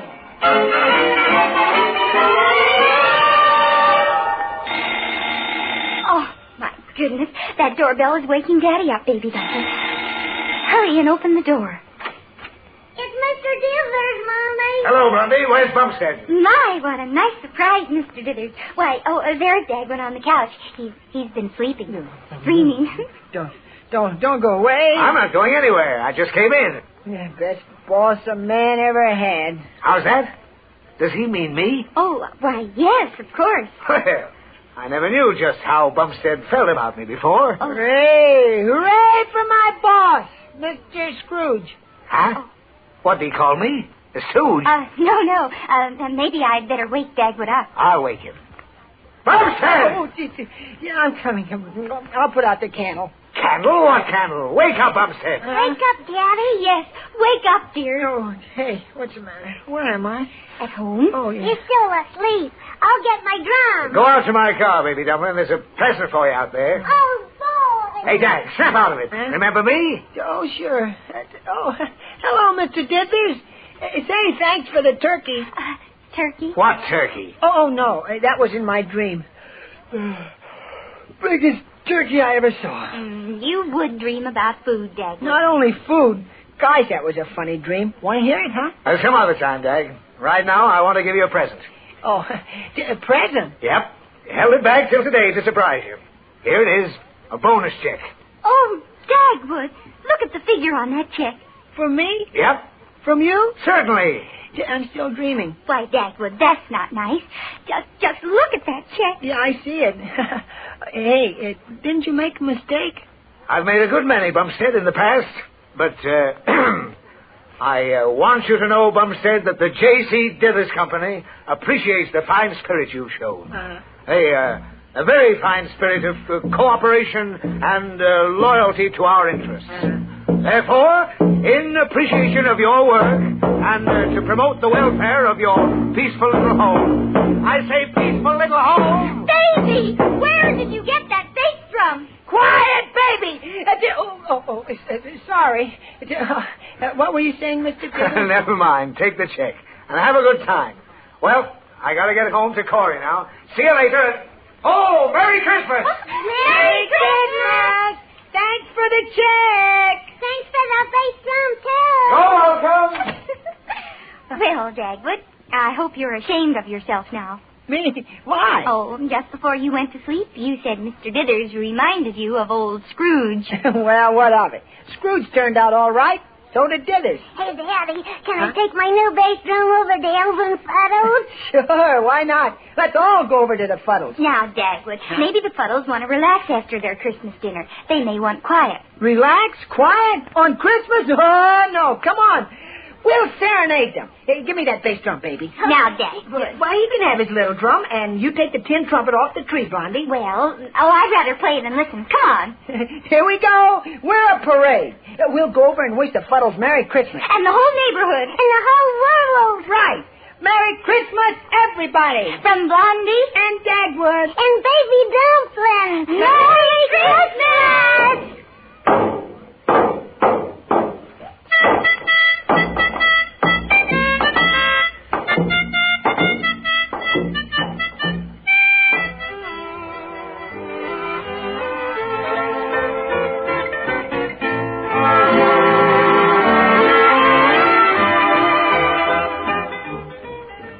Blondie is played by Penny Singleton and Dagwood by Arthur Lake, the Columbia Picture Stars.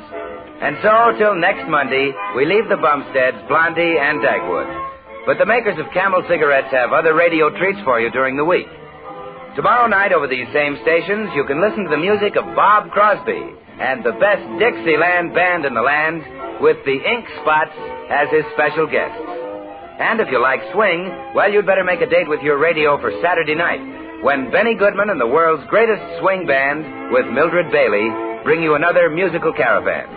That's a tip for your radio pleasure. And for your smoking pleasure, let us suggest that you try Camels. You'll find more pleasure per puff, more puffs per pack.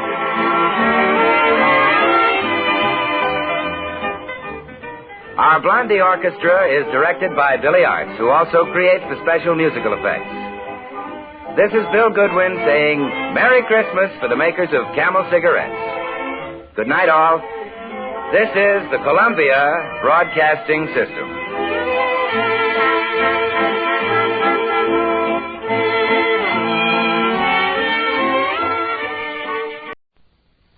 Lux presents Hollywood.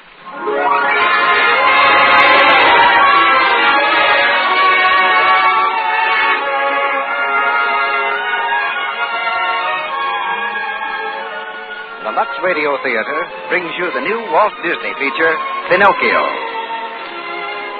Ladies and gentlemen, your producer, Mr. Cecil B. DeVille.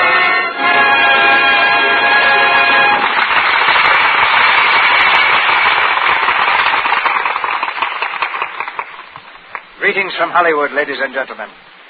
This is a night that weaves a spell over the world, a time of reverence and rejoicing, of family reunions and storytelling by the fire. On this enchanted night, we can all believe implicitly in stories like Pinochio. Walt Disney transformed this old children's classic into a modern classic of the screen, giving new life to the little people.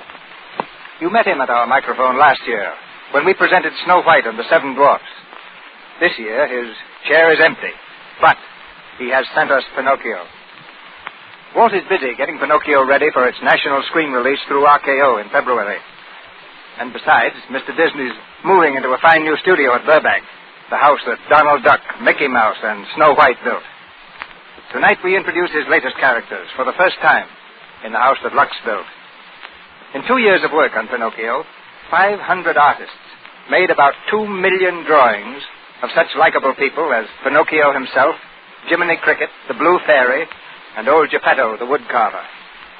The Blue Fairy accomplishes some very wonderful things in Pinocchio, and she ought to feel right at home here, because Lux Flakes, too, has quite a reputation as a doer of good deeds. They're the kind of good deeds that make life easier in your household when Lux Flakes plays the good fairy to our feminine listeners. I feel we can make you see the beautiful color of the Disney picture as we bring you the story and spirit of Pinocchio. It's the spirit of all small boys who'd rather look for adventure than go to school. Now just put yourself in the place of Geppetto, the woodcarver. Suppose you had made a puppet, a little wooden boy, and then all of a sudden, the puppet began to talk and move about like a real boy. I believe you'd be ready for almost anything to happen. And that's the best frame of mind I can suggest for you now, as the Lux Radio Theater curtain goes up on Act 1 of Walt Disney's Pinocchio.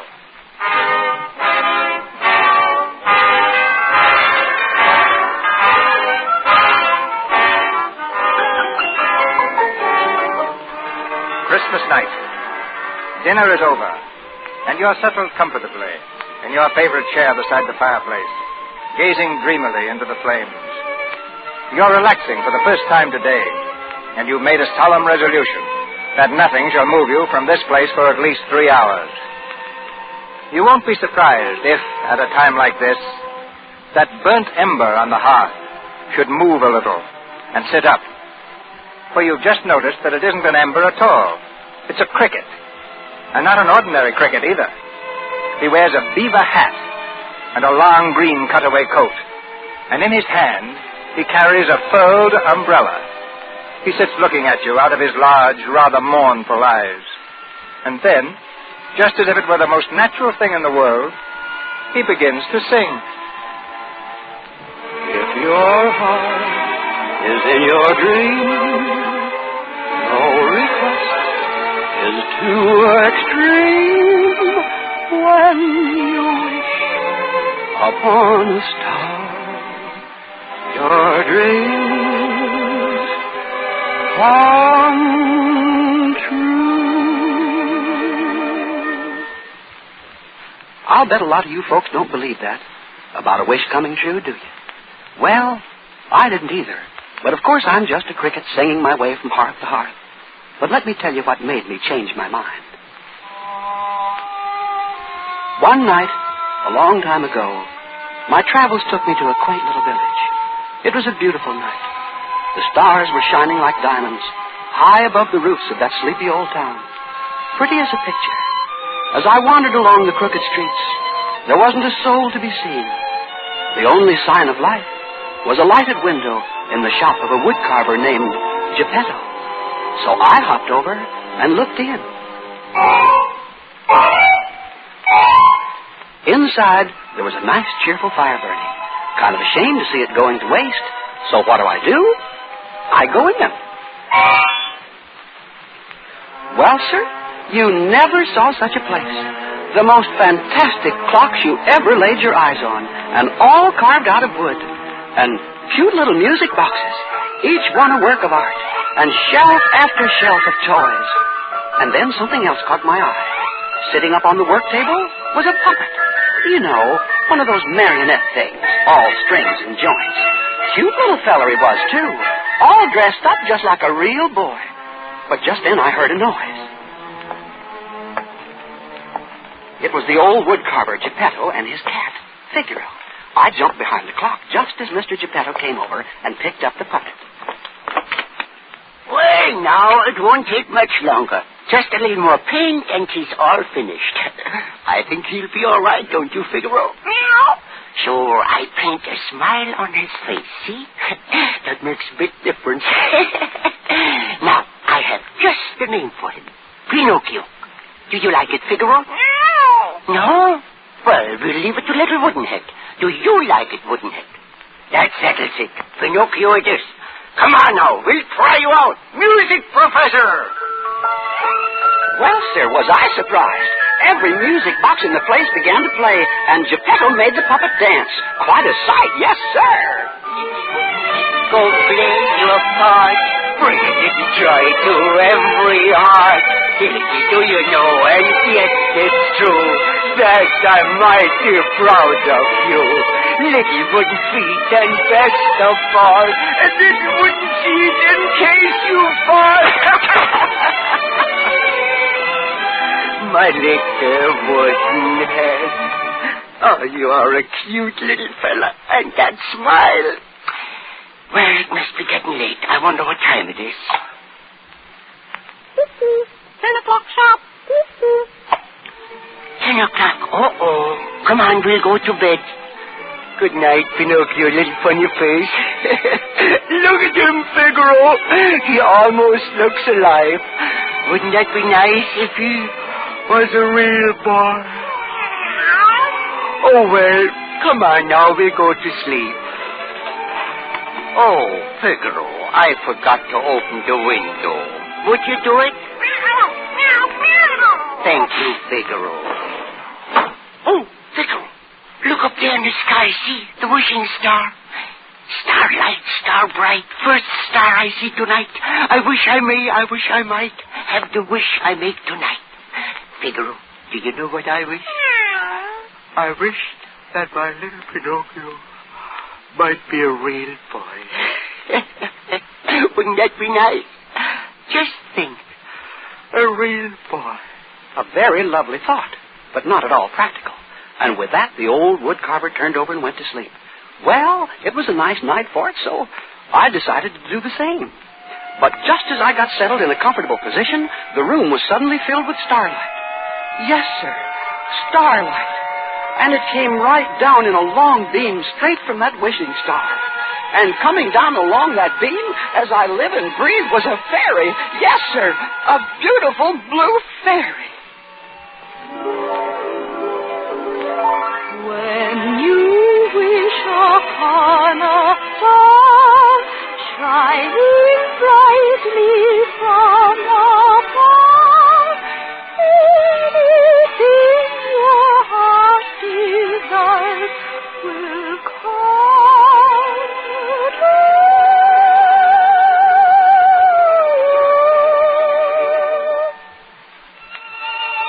Good Geppetto, you have given so much happiness to others.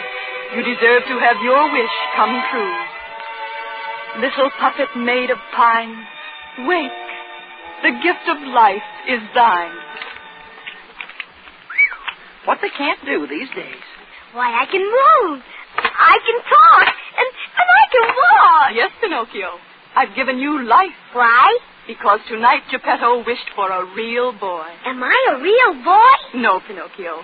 To make Geppetto's wish come true will be entirely up to you. Up to me? Prove yourself brave, truthful, and unselfish, and someday you will be a real boy. A real boy? That won't be easy. But you must learn to choose between right and wrong. Right and wrong? But how will I know? How will he know? Your conscience will tell you. What are conscience? What are conscience? I'll tell you, a conscience is that still, small voice that people won't listen to. That's just the trouble with the world today. You see... Are you my conscience? Who, me? Would you like to be Pinocchio's conscience? Well,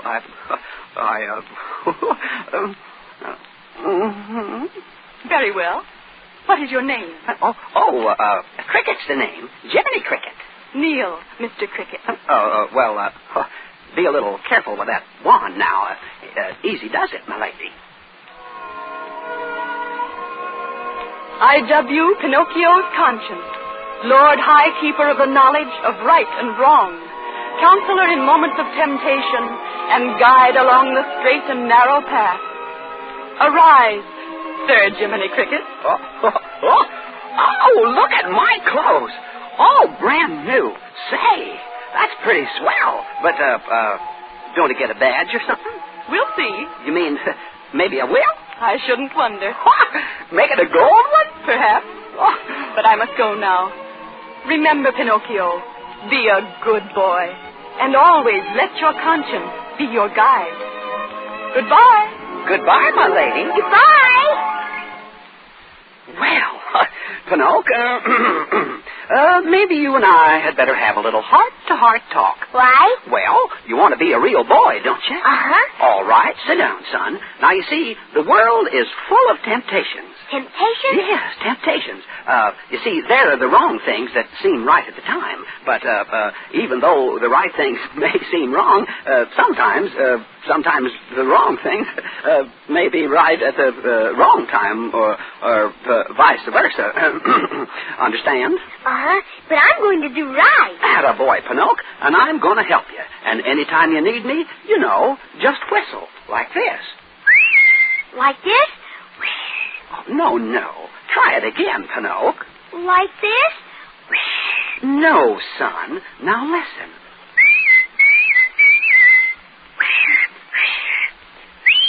That's it! When you get in trouble and you don't know right from wrong, give a little whistle. Give a little whistle.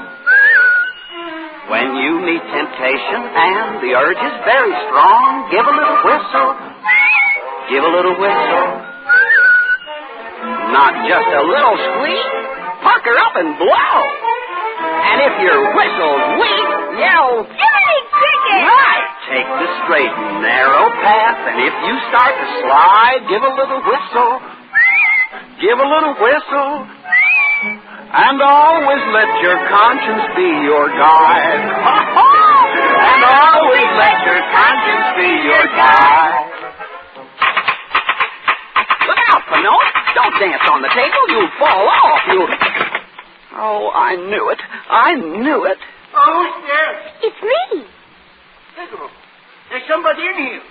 Whoever you are, where are you? Here I am. Oh, Pinocchio, how did you get down on the floor? I fell down. Oh, you did. Oh, you're talking. Uh-huh. No. Yes, and I can move, too. No. You can't. I'm dreaming in my sleep. Where's water? A pail of water. That will wake me up. Now we see who is dreaming. Go on, say something. Gee, you're funny. Do it again. You do talk. Yes, the blue fairy kid. The blue fairy. Uh-huh. And I got a conscience. A conscience. And someday I'm going to be a real boy. A real boy. It's my wish. It's come true. Figaro, look, he's alive. He can talk. Say hello to Figaro. Hello to Figaro. See, didn't I tell you? Isn't he smart? Oh, my little wooden head. My little Pinocchio. We'll make you very, very happy here, for you are what you always wanted in life. Come on now, it's late. You must close your eye and go to sleep. Why? Oh, everybody has to sleep. Figaro goes to sleep, and I go to sleep, and besides, tomorrow you've got to go to school. Why? Oh, to learn things and get smart. Why? Oh, because. Oh. Good night, my little Pinocchio. Good night. And maybe someday you'll call me Father, huh? Sure. Good night, Father. Oh, that's fine. That's fine. Good night, son.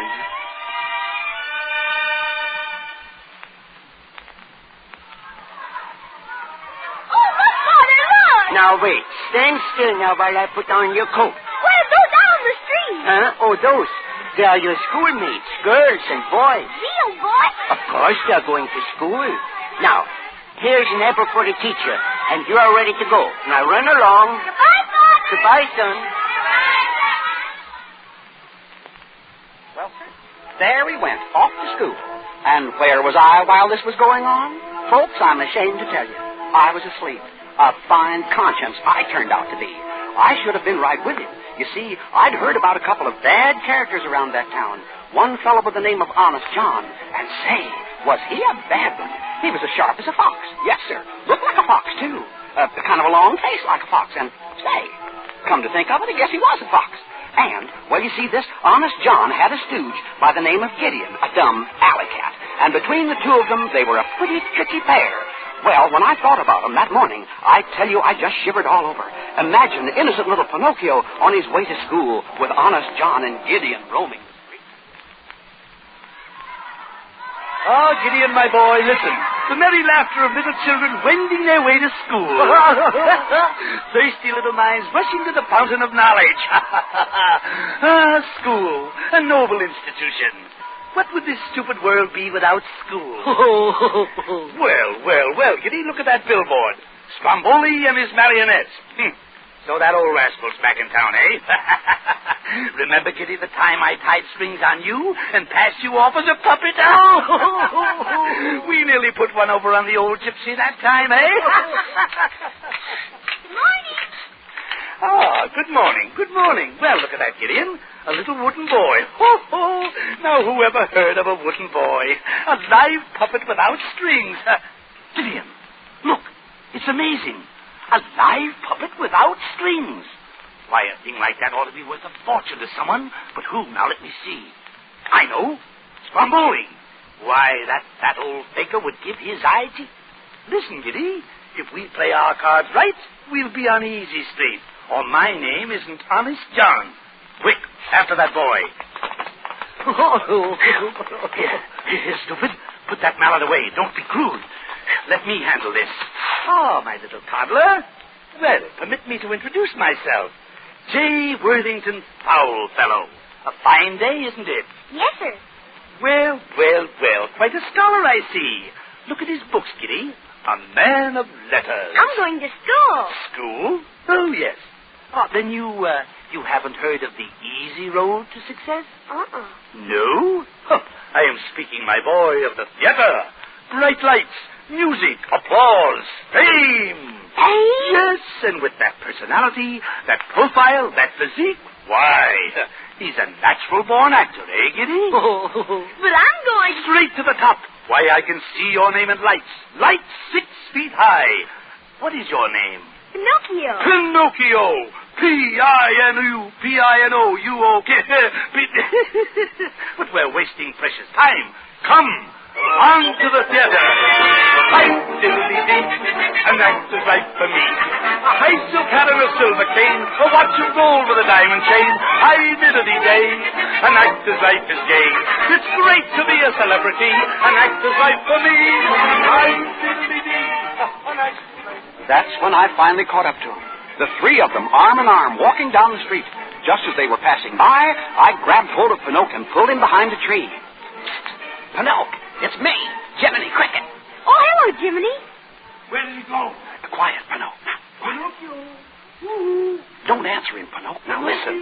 But, Jiminy, I'm going to be an actor. All right, son. Take it easy now. Remember what I said about temptation? Uh-huh. Well, that's him. That feller there. Oh, no, Jiminy. That's Mr. Honest John. Honest John? All right, then. Here's what we'll tell him. You can't go to the theater. Say thank you just the same. You're sorry, but you've got to go to school. Uh-huh. All right. Atta boy. Here they come, Pinocchio. Now you tell them. Little boy. Woo-hoo. Pinocchio. Woo. Oh. Well, there you are. Well, now let me see. Where were we? Ah, yes. On to the theater. Okay. Goodbye, Jiminy. Goodbye. Goodbye? Huh? Goodbye? Hey, wait a minute. Pinocchio, hey, come back. Wait a minute. Hi, diddly-dee. An actor's life for me. A wax mustache and a beaver coat, a pony cart and a billy goat. Hi, diddly-dum. An actor's life is fun. You wear your hair in a pompadour. You ride around in a coach and four. You stop and buy out a candy store. An actor's life for me.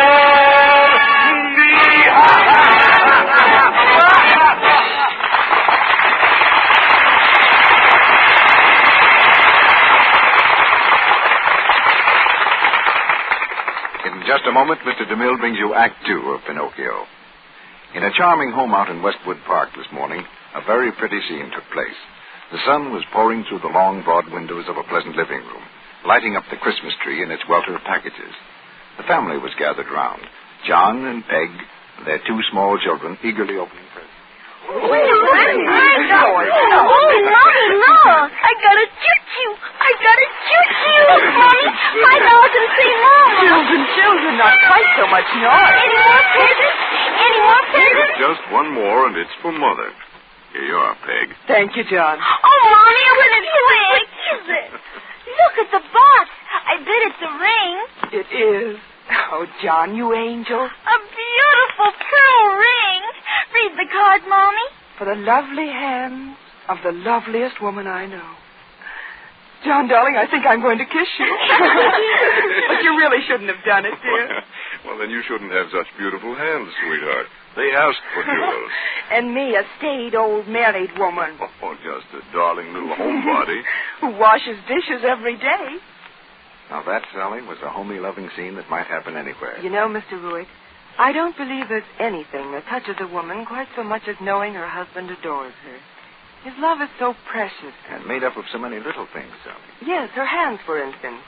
In a way, the appearance of a woman's hands doesn't seem important. But oh, how very important it really is. One of the big little things that makes for happiness. And that's why Lux Flakes are so important an item in the household. For Lux helps a woman do dishwashing and other soap and water tasks, and yet helps keep her hands looking dainty and feminine. You know, so few of us can afford maids. But that's no reason why we should look like drudges. And Lux Flakes enable us to do our own work, wash our own dishes, and yet help our hands stay attractive. And now, Mr. Ruick, I'd like to say to our audience that I hope they've all had and are having a very happy Christmas. A wish, Sally, in which I join you. Now our producer, Mr. DeMille. Act 2 of Pinocchio.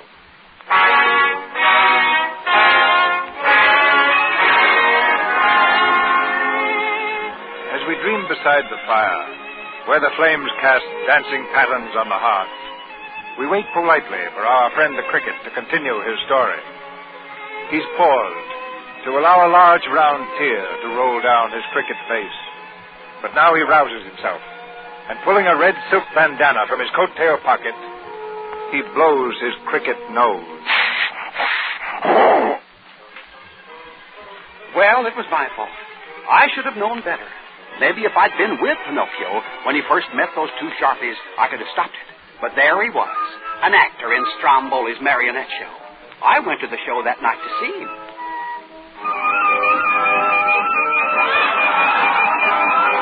I hid in a tree near the wagon they used as a stage. And near the end of the performance, Stromboli came out.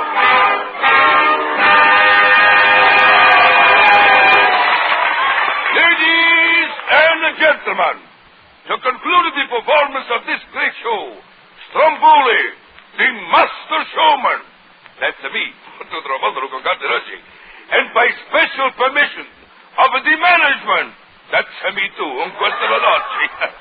is presented to you something you will absolutely refuse to believe. Introducing the only marionette who can sing and dance absolutely without the aid of strings. I hope so, the only and one Pinochio. What a build-up. Go ahead, Pinocchio. Make a fool of yourself. Then maybe you listen to your conscience. I got no strings to hold me down, to make me fret or make me frown. I had strings, but now I'm free. There are no strings on me. Hi-ho, the merry-o, that's the only way to be. I want the world to know nothing ever bothers me. I got no strings, so I have fun. I'm not tied up to anyone. They got strings, but you can see there are no strings on me. Well, they like him. He's a success. Maybe I was wrong. Well, I guess he won't need me anymore. What does an actor want with a conscience anyway? Goodbye, Pinocchio. Goodbye. Goodbye. I got no strings, but I got the brain. I buy a new suit and I gotta get a cane. I eat the best and I drink champagne. I got no strings on me. 185. 195. Bravo, Pinocchio. They like me, huh? Oh, 200. You are sensational. You mean I'm good? 300. You are colossal. Does that mean I'm an actor? Sure, I will push you in the public's eye. Your face, she will be on everybody's tongue. Will will she? What's this? Counterfeits! Oh, for you, my little Pinocchio. Here, I give it to you. Oh, for me? Gee, thanks. I'll run right home and tell my father. Oh, yeah. Oh, sure. Going home to your father. That is a very comical. I'll be back in the morning. Come here. Be back in the morning. Going home. There. This will be your home. This a nice little cage where I can find you always. No. Yes. To me you are belonging. We will tour the world. Paris, London, Monte Carlo, Constantinople. Yes. We start tonight. You will make lots of money for me. And when you are growing too old, you will make good firewood. Let me out of here. I gotta get out. You can't keep me. Quiet! Shut him up before I knock you silly. Good night, my little wooden gold mine. No. Wait, let me out. I'll tell my father. Peter! Get him out of there. Oh, Jiminy, where are you? Oh, Jiminy Cricket.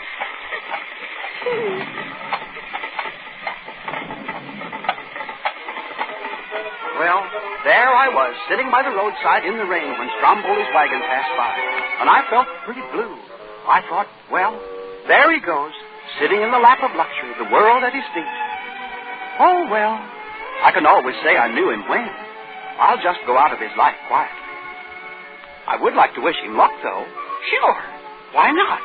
I'll catch the wagon and slip under the door.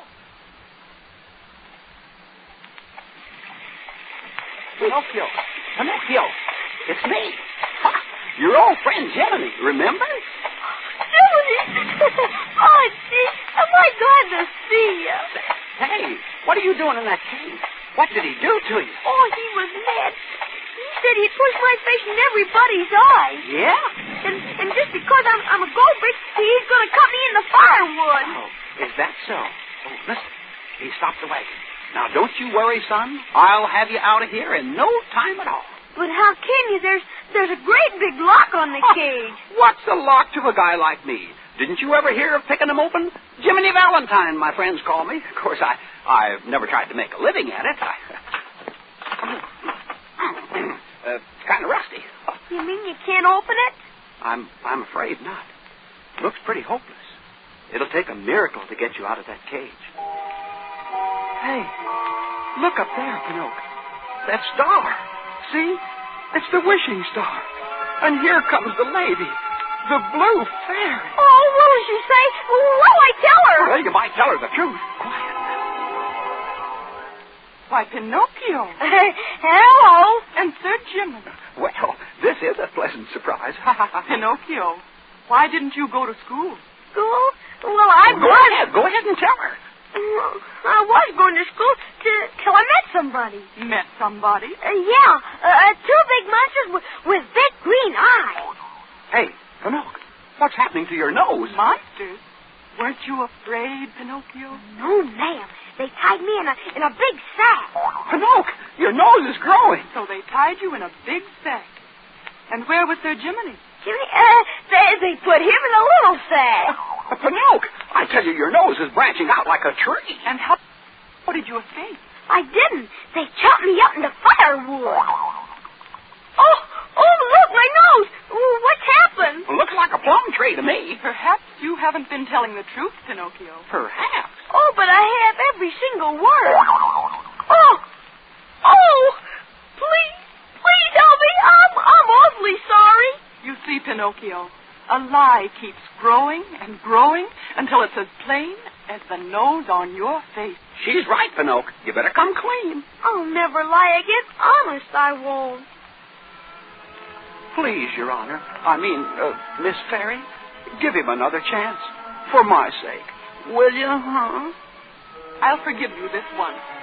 But remember, Pinocchio, a boy who won't be good might just as well be made of wood. I'll be good. I'll promise. Very well. But this is the last time I can help you.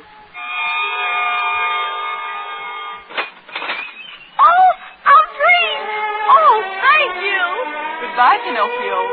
Goodbye, Sir Jiminy. Goodbye. Goodbye. Oh, thank you. Oh, Jiminy, my nose. Yeah, it's back to normal again, and you're free. Come on. I'm free. Hooray! Yes, sir. There we were, free as the air and on our way back to Mr. Geppetto's. But little did we know that even then, the new deviltry was hatching. Down in a waterfront dive known as the Red Lobster Inn, Honest John and his crony Gideon sat drinking beer. With them was a companion, an evil-faced, leering coachman. Hi, diddle-dee-dee, an actor's life for me. It's great to be a celebrity, an actor's life for me. And the dummy fell for it, eh, Gideon? He still thinks we're his friends. And did Stromboli pay? Plenty. That shows you how low Honest John will stoop. Now, coachman, what's your proposition? Well, how would you blokes like to make some real money? Like this, maybe. And whose throat do we have to, No, nothing like that. You see, I'm collecting stupid little boys. Stupid little boys? Yes, you know, the disobedient ones what Pinochio from school. Ooh. And you see, listen. And I take them to Pleasure Island. Oh, to Pleasure Island. Pleasure Island? But the law. No. There's no risk. They never come back as boys. Now, here's where you come in. Yes, sir. I've got a coach load leaving at midnight. Yes. We'll meet at the crossroads. Yes, and no double crossing. Oh, no. Scout around, and any good prospects you find, bring him to me. I knows what to do with him.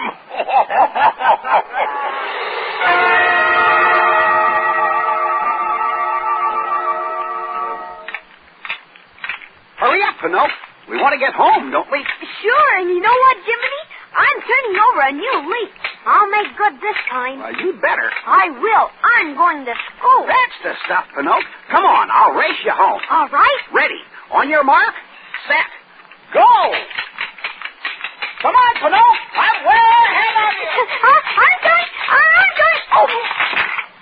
Oh, I fell. Oh. Hello, little boy. I'm afraid that you've tripped over my cane. Oh, please, Mr. Honest John, let me go. I got a big Jiminy home. Just a minute, my little man. And how is the great actor today? I don't want to be an actor. Stromboli was terrible. He was? Yeah, he locked me in a cage. He did? Uh-huh, but I learned my lesson. I'm going... Oh, my poor boy, you must be a nervous wreck. Oh, well, we must diagnose this case. Come, Dr. Gideon, quick, your notebook.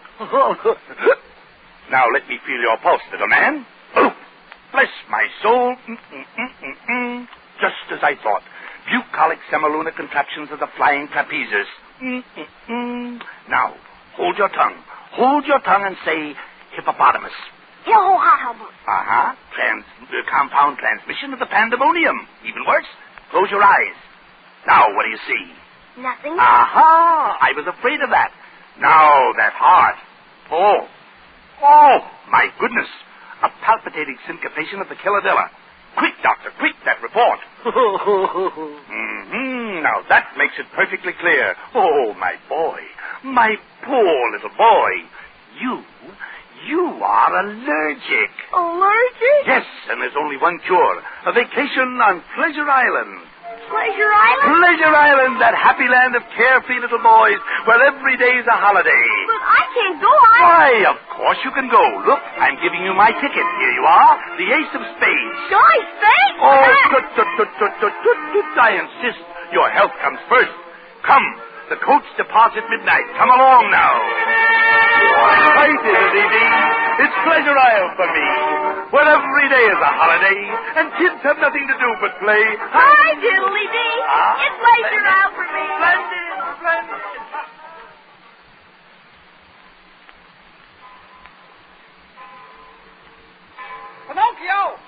Pinochio! Now, where do you suppose he is? Pinochio! Oh, there he is. He's with that fox again, and they're getting into a coach.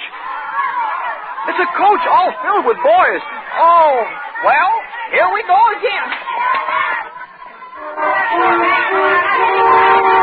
Get up! Hello, kid. My name's Lampwick. What's yours? Pinocchio. Ever been to Pleasure Island? But Mr. Honest John gave me... Me neither. They say it's a swell joint. No school, no cops. You can tear the joint apart and nobody says a word. Honest John gave me... Loaf around, plenty to eat, plenty to drink. Yeah, and it's all free. Honest John... Boy, that's the place. I can hardly wait. Ho, ho, ho! There it is, boys! Just ahead over the bridge. Pleasure Island! What a place. Ferris wheels, merry-go-round, hot dog stand, shoot-the-chutes, everything. And all lit up like a million stars. And all for nothing, huh? Sounds fishy to me.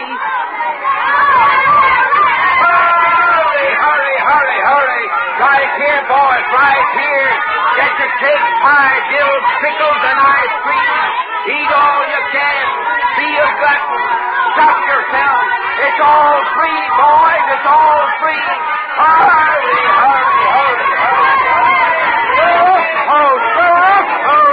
It's the roughest joint you ever seen. Come in and pick a fight, boys. Join the big free-for-all. Oh, boy, a scrap. Come on, let's poke somebody in the nose. Why? Just for the fun of it. Okay, Levy, come on! Tobacco roll! Get your cigars, cigarettes, and chewing tobacco. Come in and smoke your heads off. There's nobody here to stop you. Help yourself, boys. Help yourself.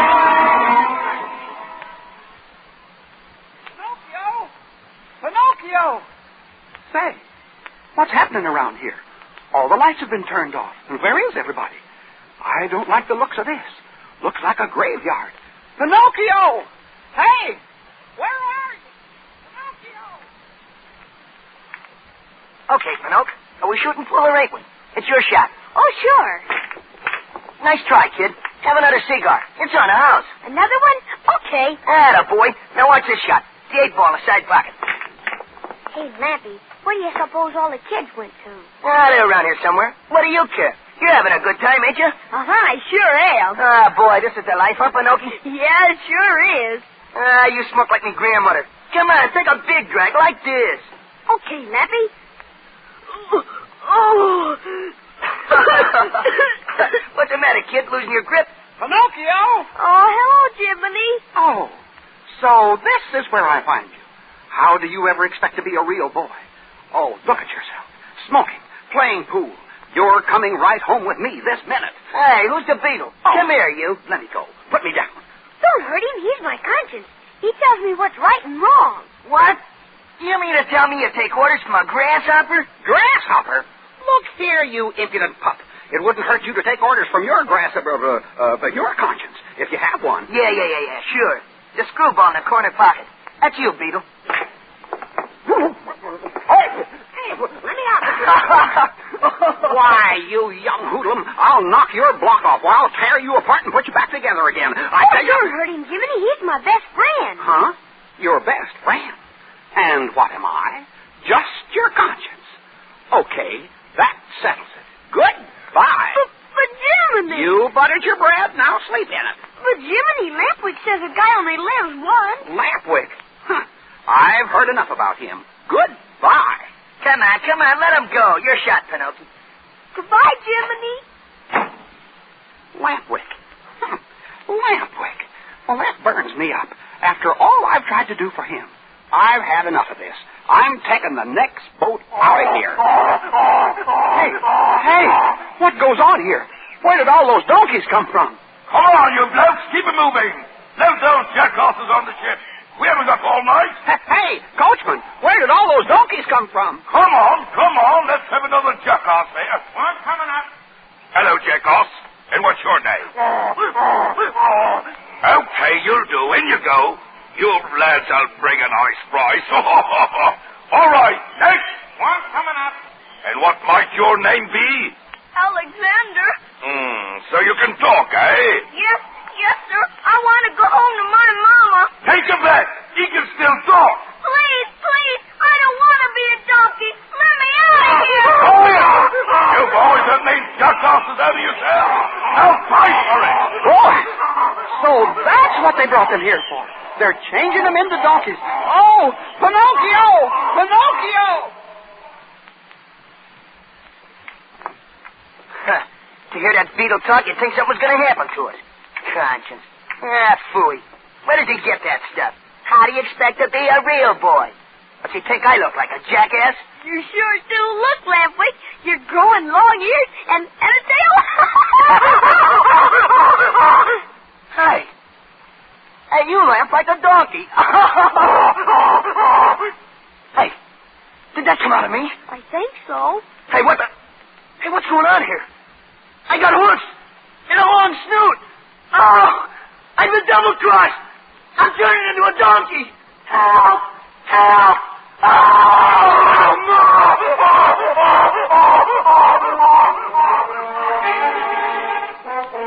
Lampwick! Lampwick! Come back! Oh, my gosh! Pinocchio! Here, Jiminy! Oh, quick, Pinocchio. The kids, the boys, they're all turning into donkeys. Pinocchio! Where did you get those ears? What ears? Those ears! Oh, and you've got a tail! Me? Oh, quick! We gotta get out of here before you get any worse! Come on!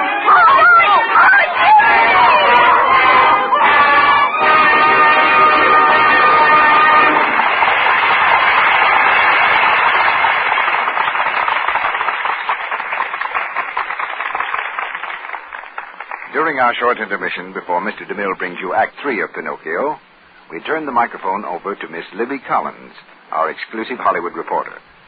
What have you found for us this week, Libby? Well, as a matter of fact, I found there's quite a lot of truth in the saying, the Colonel's lady and Judy O'Grady are sisters under the skin. That needs explaining, Libby. Well, you know, women are knitting from Maine to California these days.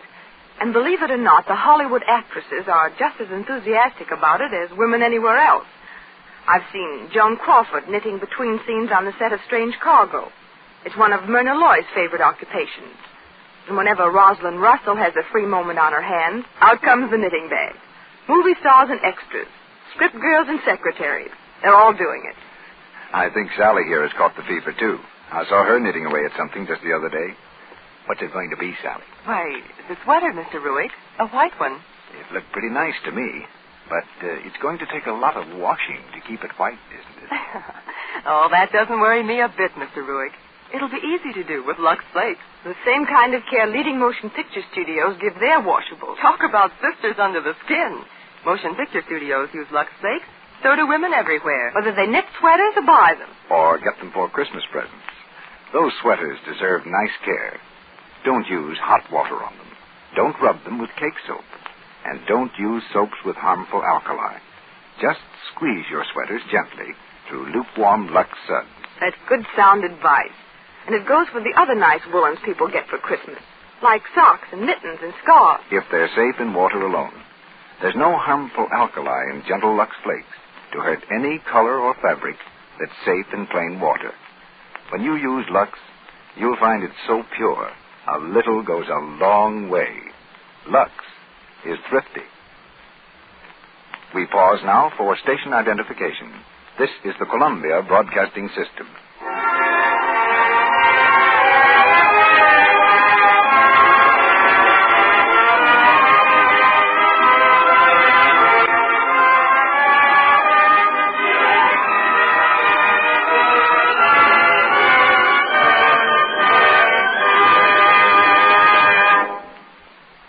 We continue with Pinocchio.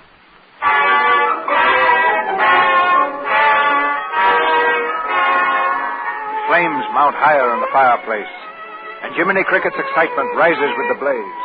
He climbs to the top of the brass andiron, and there, waving his umbrella about his head, he continues this strange tale. What a situation. Trapped on Pleasure Island, and Pinocchio's ears growing longer by the second. I grabbed him by the hand. Through the streets we ran, down toward the boat. Then they saw us. They came after us, shouting and shooting and shooting and shouting. We ran up an alley. We jumped over a fence. I could hear them pounding along behind us. They were coming nearer and nearer. And then at last we reached the shore. Jump, I yelled. And we jumped into the water, swimming like mad, and we escaped. I'm on ill. Whew. Really all in. Well, but we got home, and I hid Pinocchio's long ears under his hat, and we walked up the path toward the house. Gosh, certainly feels good to be back on dry land. Yes, it certainly does. Well, here's the house. The door's locked. Father! Father, I'm home! We're home, Mr. Geppetto. Father, it's me, Pinochio! I'm home to stay! Wait a second. I'll jump up and look in the window. What do you see, Jiminy? Well, he ain't there. He's gone? Yeah. And Figaro, too. Oh, gosh, maybe something awful's happened to him. Well, don't worry, son. He probably hasn't gone far. Say, look. Look at that star. It's the same one. Oh, yeah. Yeah, and that bird flying around up there. Why, he's got a piece of paper in his beak. He's dropping it. Get it, Jiminy. I got it. What is it, Jiminy? Why, it's a message. Well, what's it say? It's about your father. Oh, where is he? Why, it says here that he went looking for you and he was swallowed by a whale. Swallowed by a whale? Yeah, a whale. A whale? Oh, my goodness. A whale named Geppetto. Oh, he's... No, Pinocchio's alive. He is. Alive where? Well, he's inside of a whale at the bottom of the sea. Bottom of the sea? Uh-huh. Hey, where are you going? I'm going to find him. Oh, but Pinocchio, are you crazy? Don't you realize he's in a whale? I gotta go to him. Oh, now wait, listen, son. This monstro, I've heard of him. He's a whale of a whale. He swallows whole ships alive. I don't care. Hey, what's that rock for? I'm gonna jump off this cliff with it. Then I'll sink faster. Oh, my goodness. Goodbye, Jiminy. Goodbye. Oh, no. I may be live bait down there, but I'm with you. Come on, let's go. Look out below!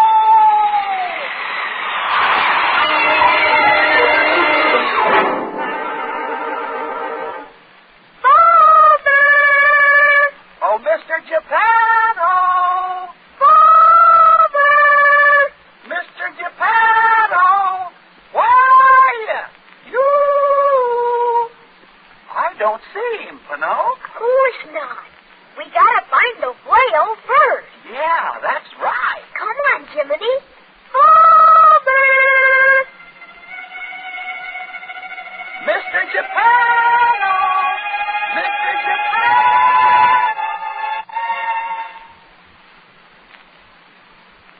Well, Figaro, I'm afraid we are done for.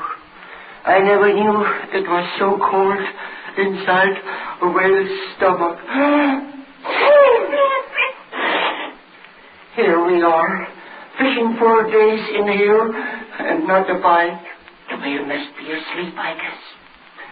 I never thought it would end this way, Figaro, starving to death in the belly of a whale. And poor little Pinocchio, he was such a good boy. It's hopeless, Figaro. There isn't a fish left. If the monster doesn't wake up soon, I'm afraid we are done for. Huh? What was that? The monster's waking up. Maybe he's getting hungry. If he is, then we'll have fish. Yes, his mouth is open. He's feeding. There he comes, Figaro, tuna fish.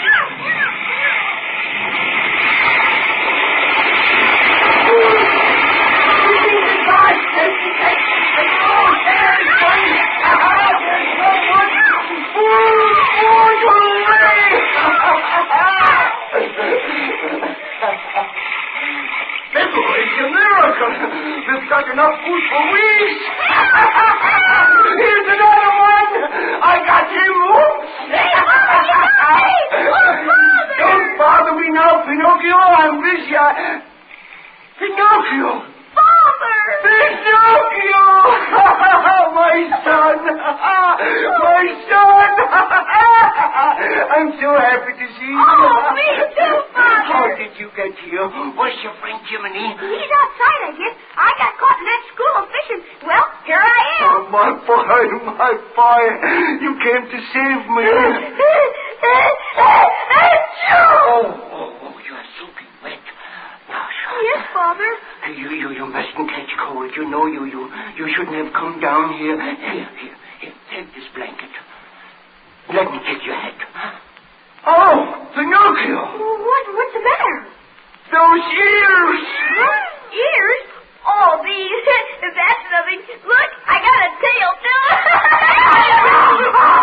Pinocchio, what's happened?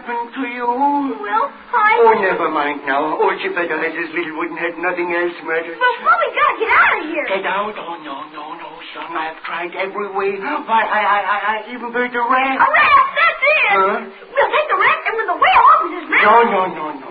Now, listen, son. He only opens his mouth when he's eating. Then everything comes in. Nothing goes out. Oh. It's hopeless, Pinocchio. Come, we make a nice fire and we cook some of the fish. A fire, that's it. Yes, and then we'll all eat it. A great big fire, like the smoke. Smoke? Oh, yes, sure. Smoked fish will taste good. Wait, the what? Pinocchio, not the chair. Hurry, Father, more wood. But we'll sit on it. We don't need it. We're getting out. Getting out, but how? We'll make lots of smoke. We'll make them sneeze. Make him sneeze? Oh, that will make him mad. Come on, I'll light the fire. Now get on the raft, Father. It won't work. Hurry, Father, climb on. We'll never get by those thieves. Oh, yes, we will. Listen, he's gonna sneeze. He's gonna sneeze. Oh, my goodness. Hang on, here we go.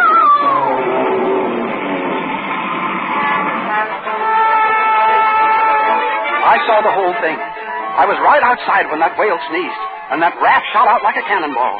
But that didn't end it. No, sir. If you sneeze once, you gotta sneeze again, and that's what he did. He started to inhale. What a current. The raft went flying back into his mouth, but it didn't stay there, because the next thing you know, that second sneeze came. I could feel it coming. The whale was all red in the face. He puffed way up, and then he let go. Gesundheit! Out came the raft again, and this time the monster was sore. He started chasing him, fire in his eyes, his teeth flashing and his tail swinging. Pinocchio and Mr. Geppetto paddled like fury. Oh, the shore was only a few yards away, but the whale was gaining. Inch by inch, foot by foot, closer and closer. His breath was hot on the... he was very close. And just ahead was a big cliff. The raft swung in between two rocks. The whale right behind him. He went straight for the cliff, head on, and he hit the cliff.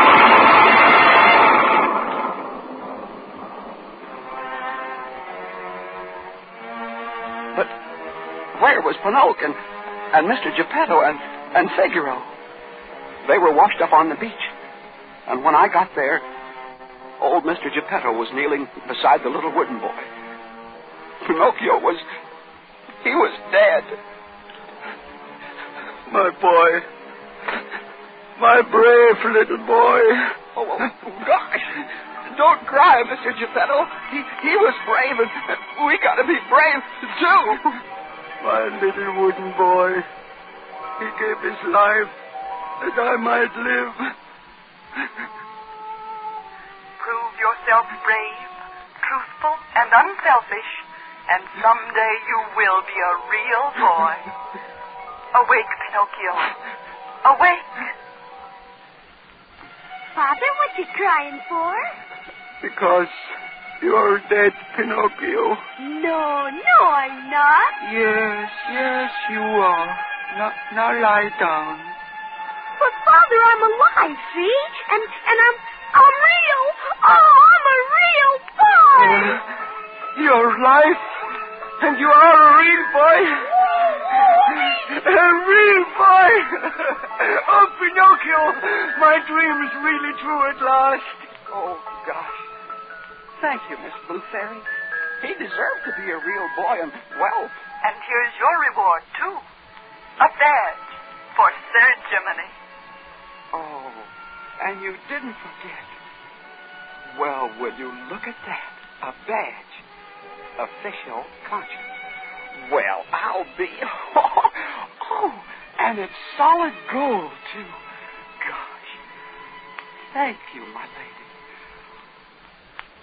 Like a bolt out of the blue, suddenly it comes in view.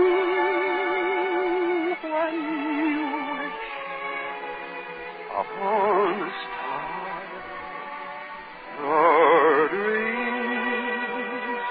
come true.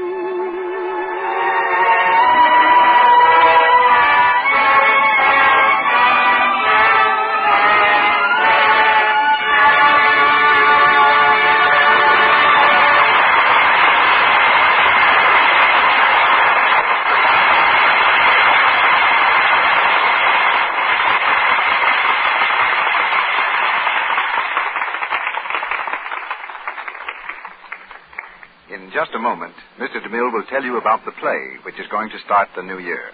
But first, Sally, I'd like to know whether Santa Claus treated you well today. Nobly, Mr. Ruick, nobly. I got some lovely presents. I'm willing to wager almost anything that some of your presents were lingerie and stockings. As a matter of fact, they were, Mr. Ruick. But how did you know? Well, it's really not fair, Sally. I read somewhere the other day that lingerie and stockings are the most popular Christmas gift for women. Well, they're popular with me, all right. Know what, Mr. Ruick? No, what? Every single one of those precious bits of lace and silk I got, and all my nice stockings, too, are going to be brought up on Lux flakes. Not one single one of them is going to be washed with harsh soap or rubbed with cake soap. Not ever. So there. Well, you needn't laugh. I love my pretty new presents, and I want them to stay nice looking a long, long time. Well, Sally, you picked the right kind of care for them then. Lux helps fabrics and colors stay new looking longer. There's no harmful alkali and no rubbing to hurt anything safe in water alone. Don't I know it? That's why I'm so set on never using anything but Lux flakes. That's good advice, Sally. Mighty good advice. And I hope every woman in our audience will follow it. Now, Mr. DeMille. Here in the Lux Radio Theater, we have regarded it as quite an honor to present Walt Disney's Pinochio for the first time. And we wish Mr. Disney a highly merited success with his new picture, when his new picture is brought to the screen in a few weeks. Next Monday night, we bring a fine actor back to this microphone, Mr. Herbert Marshall.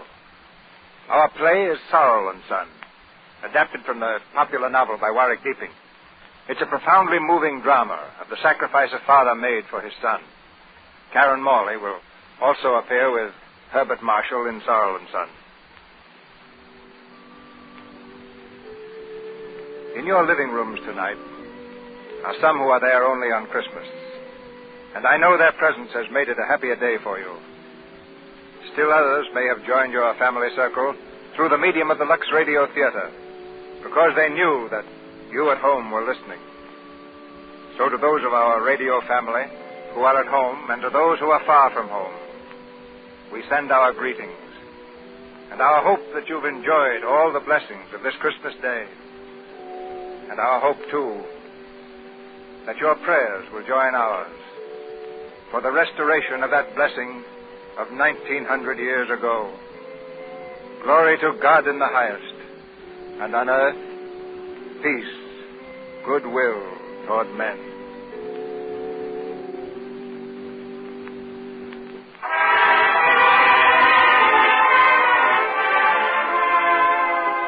Our sponsors, the makers of Lux Flakes, join me in inviting you to be with us again next Monday night, when the Lux Radio Theater presents Herbert Marshall in Sorrel and Son with Karen Morley.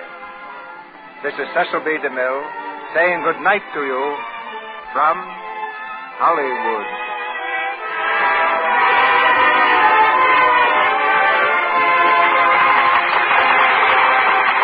Musical numbers for the picture Pinochio were written by Lee Harleen, with lyrics by Ned Washington. Our music was directed by Louis Gilbert, and your announcer has been Melville Roy.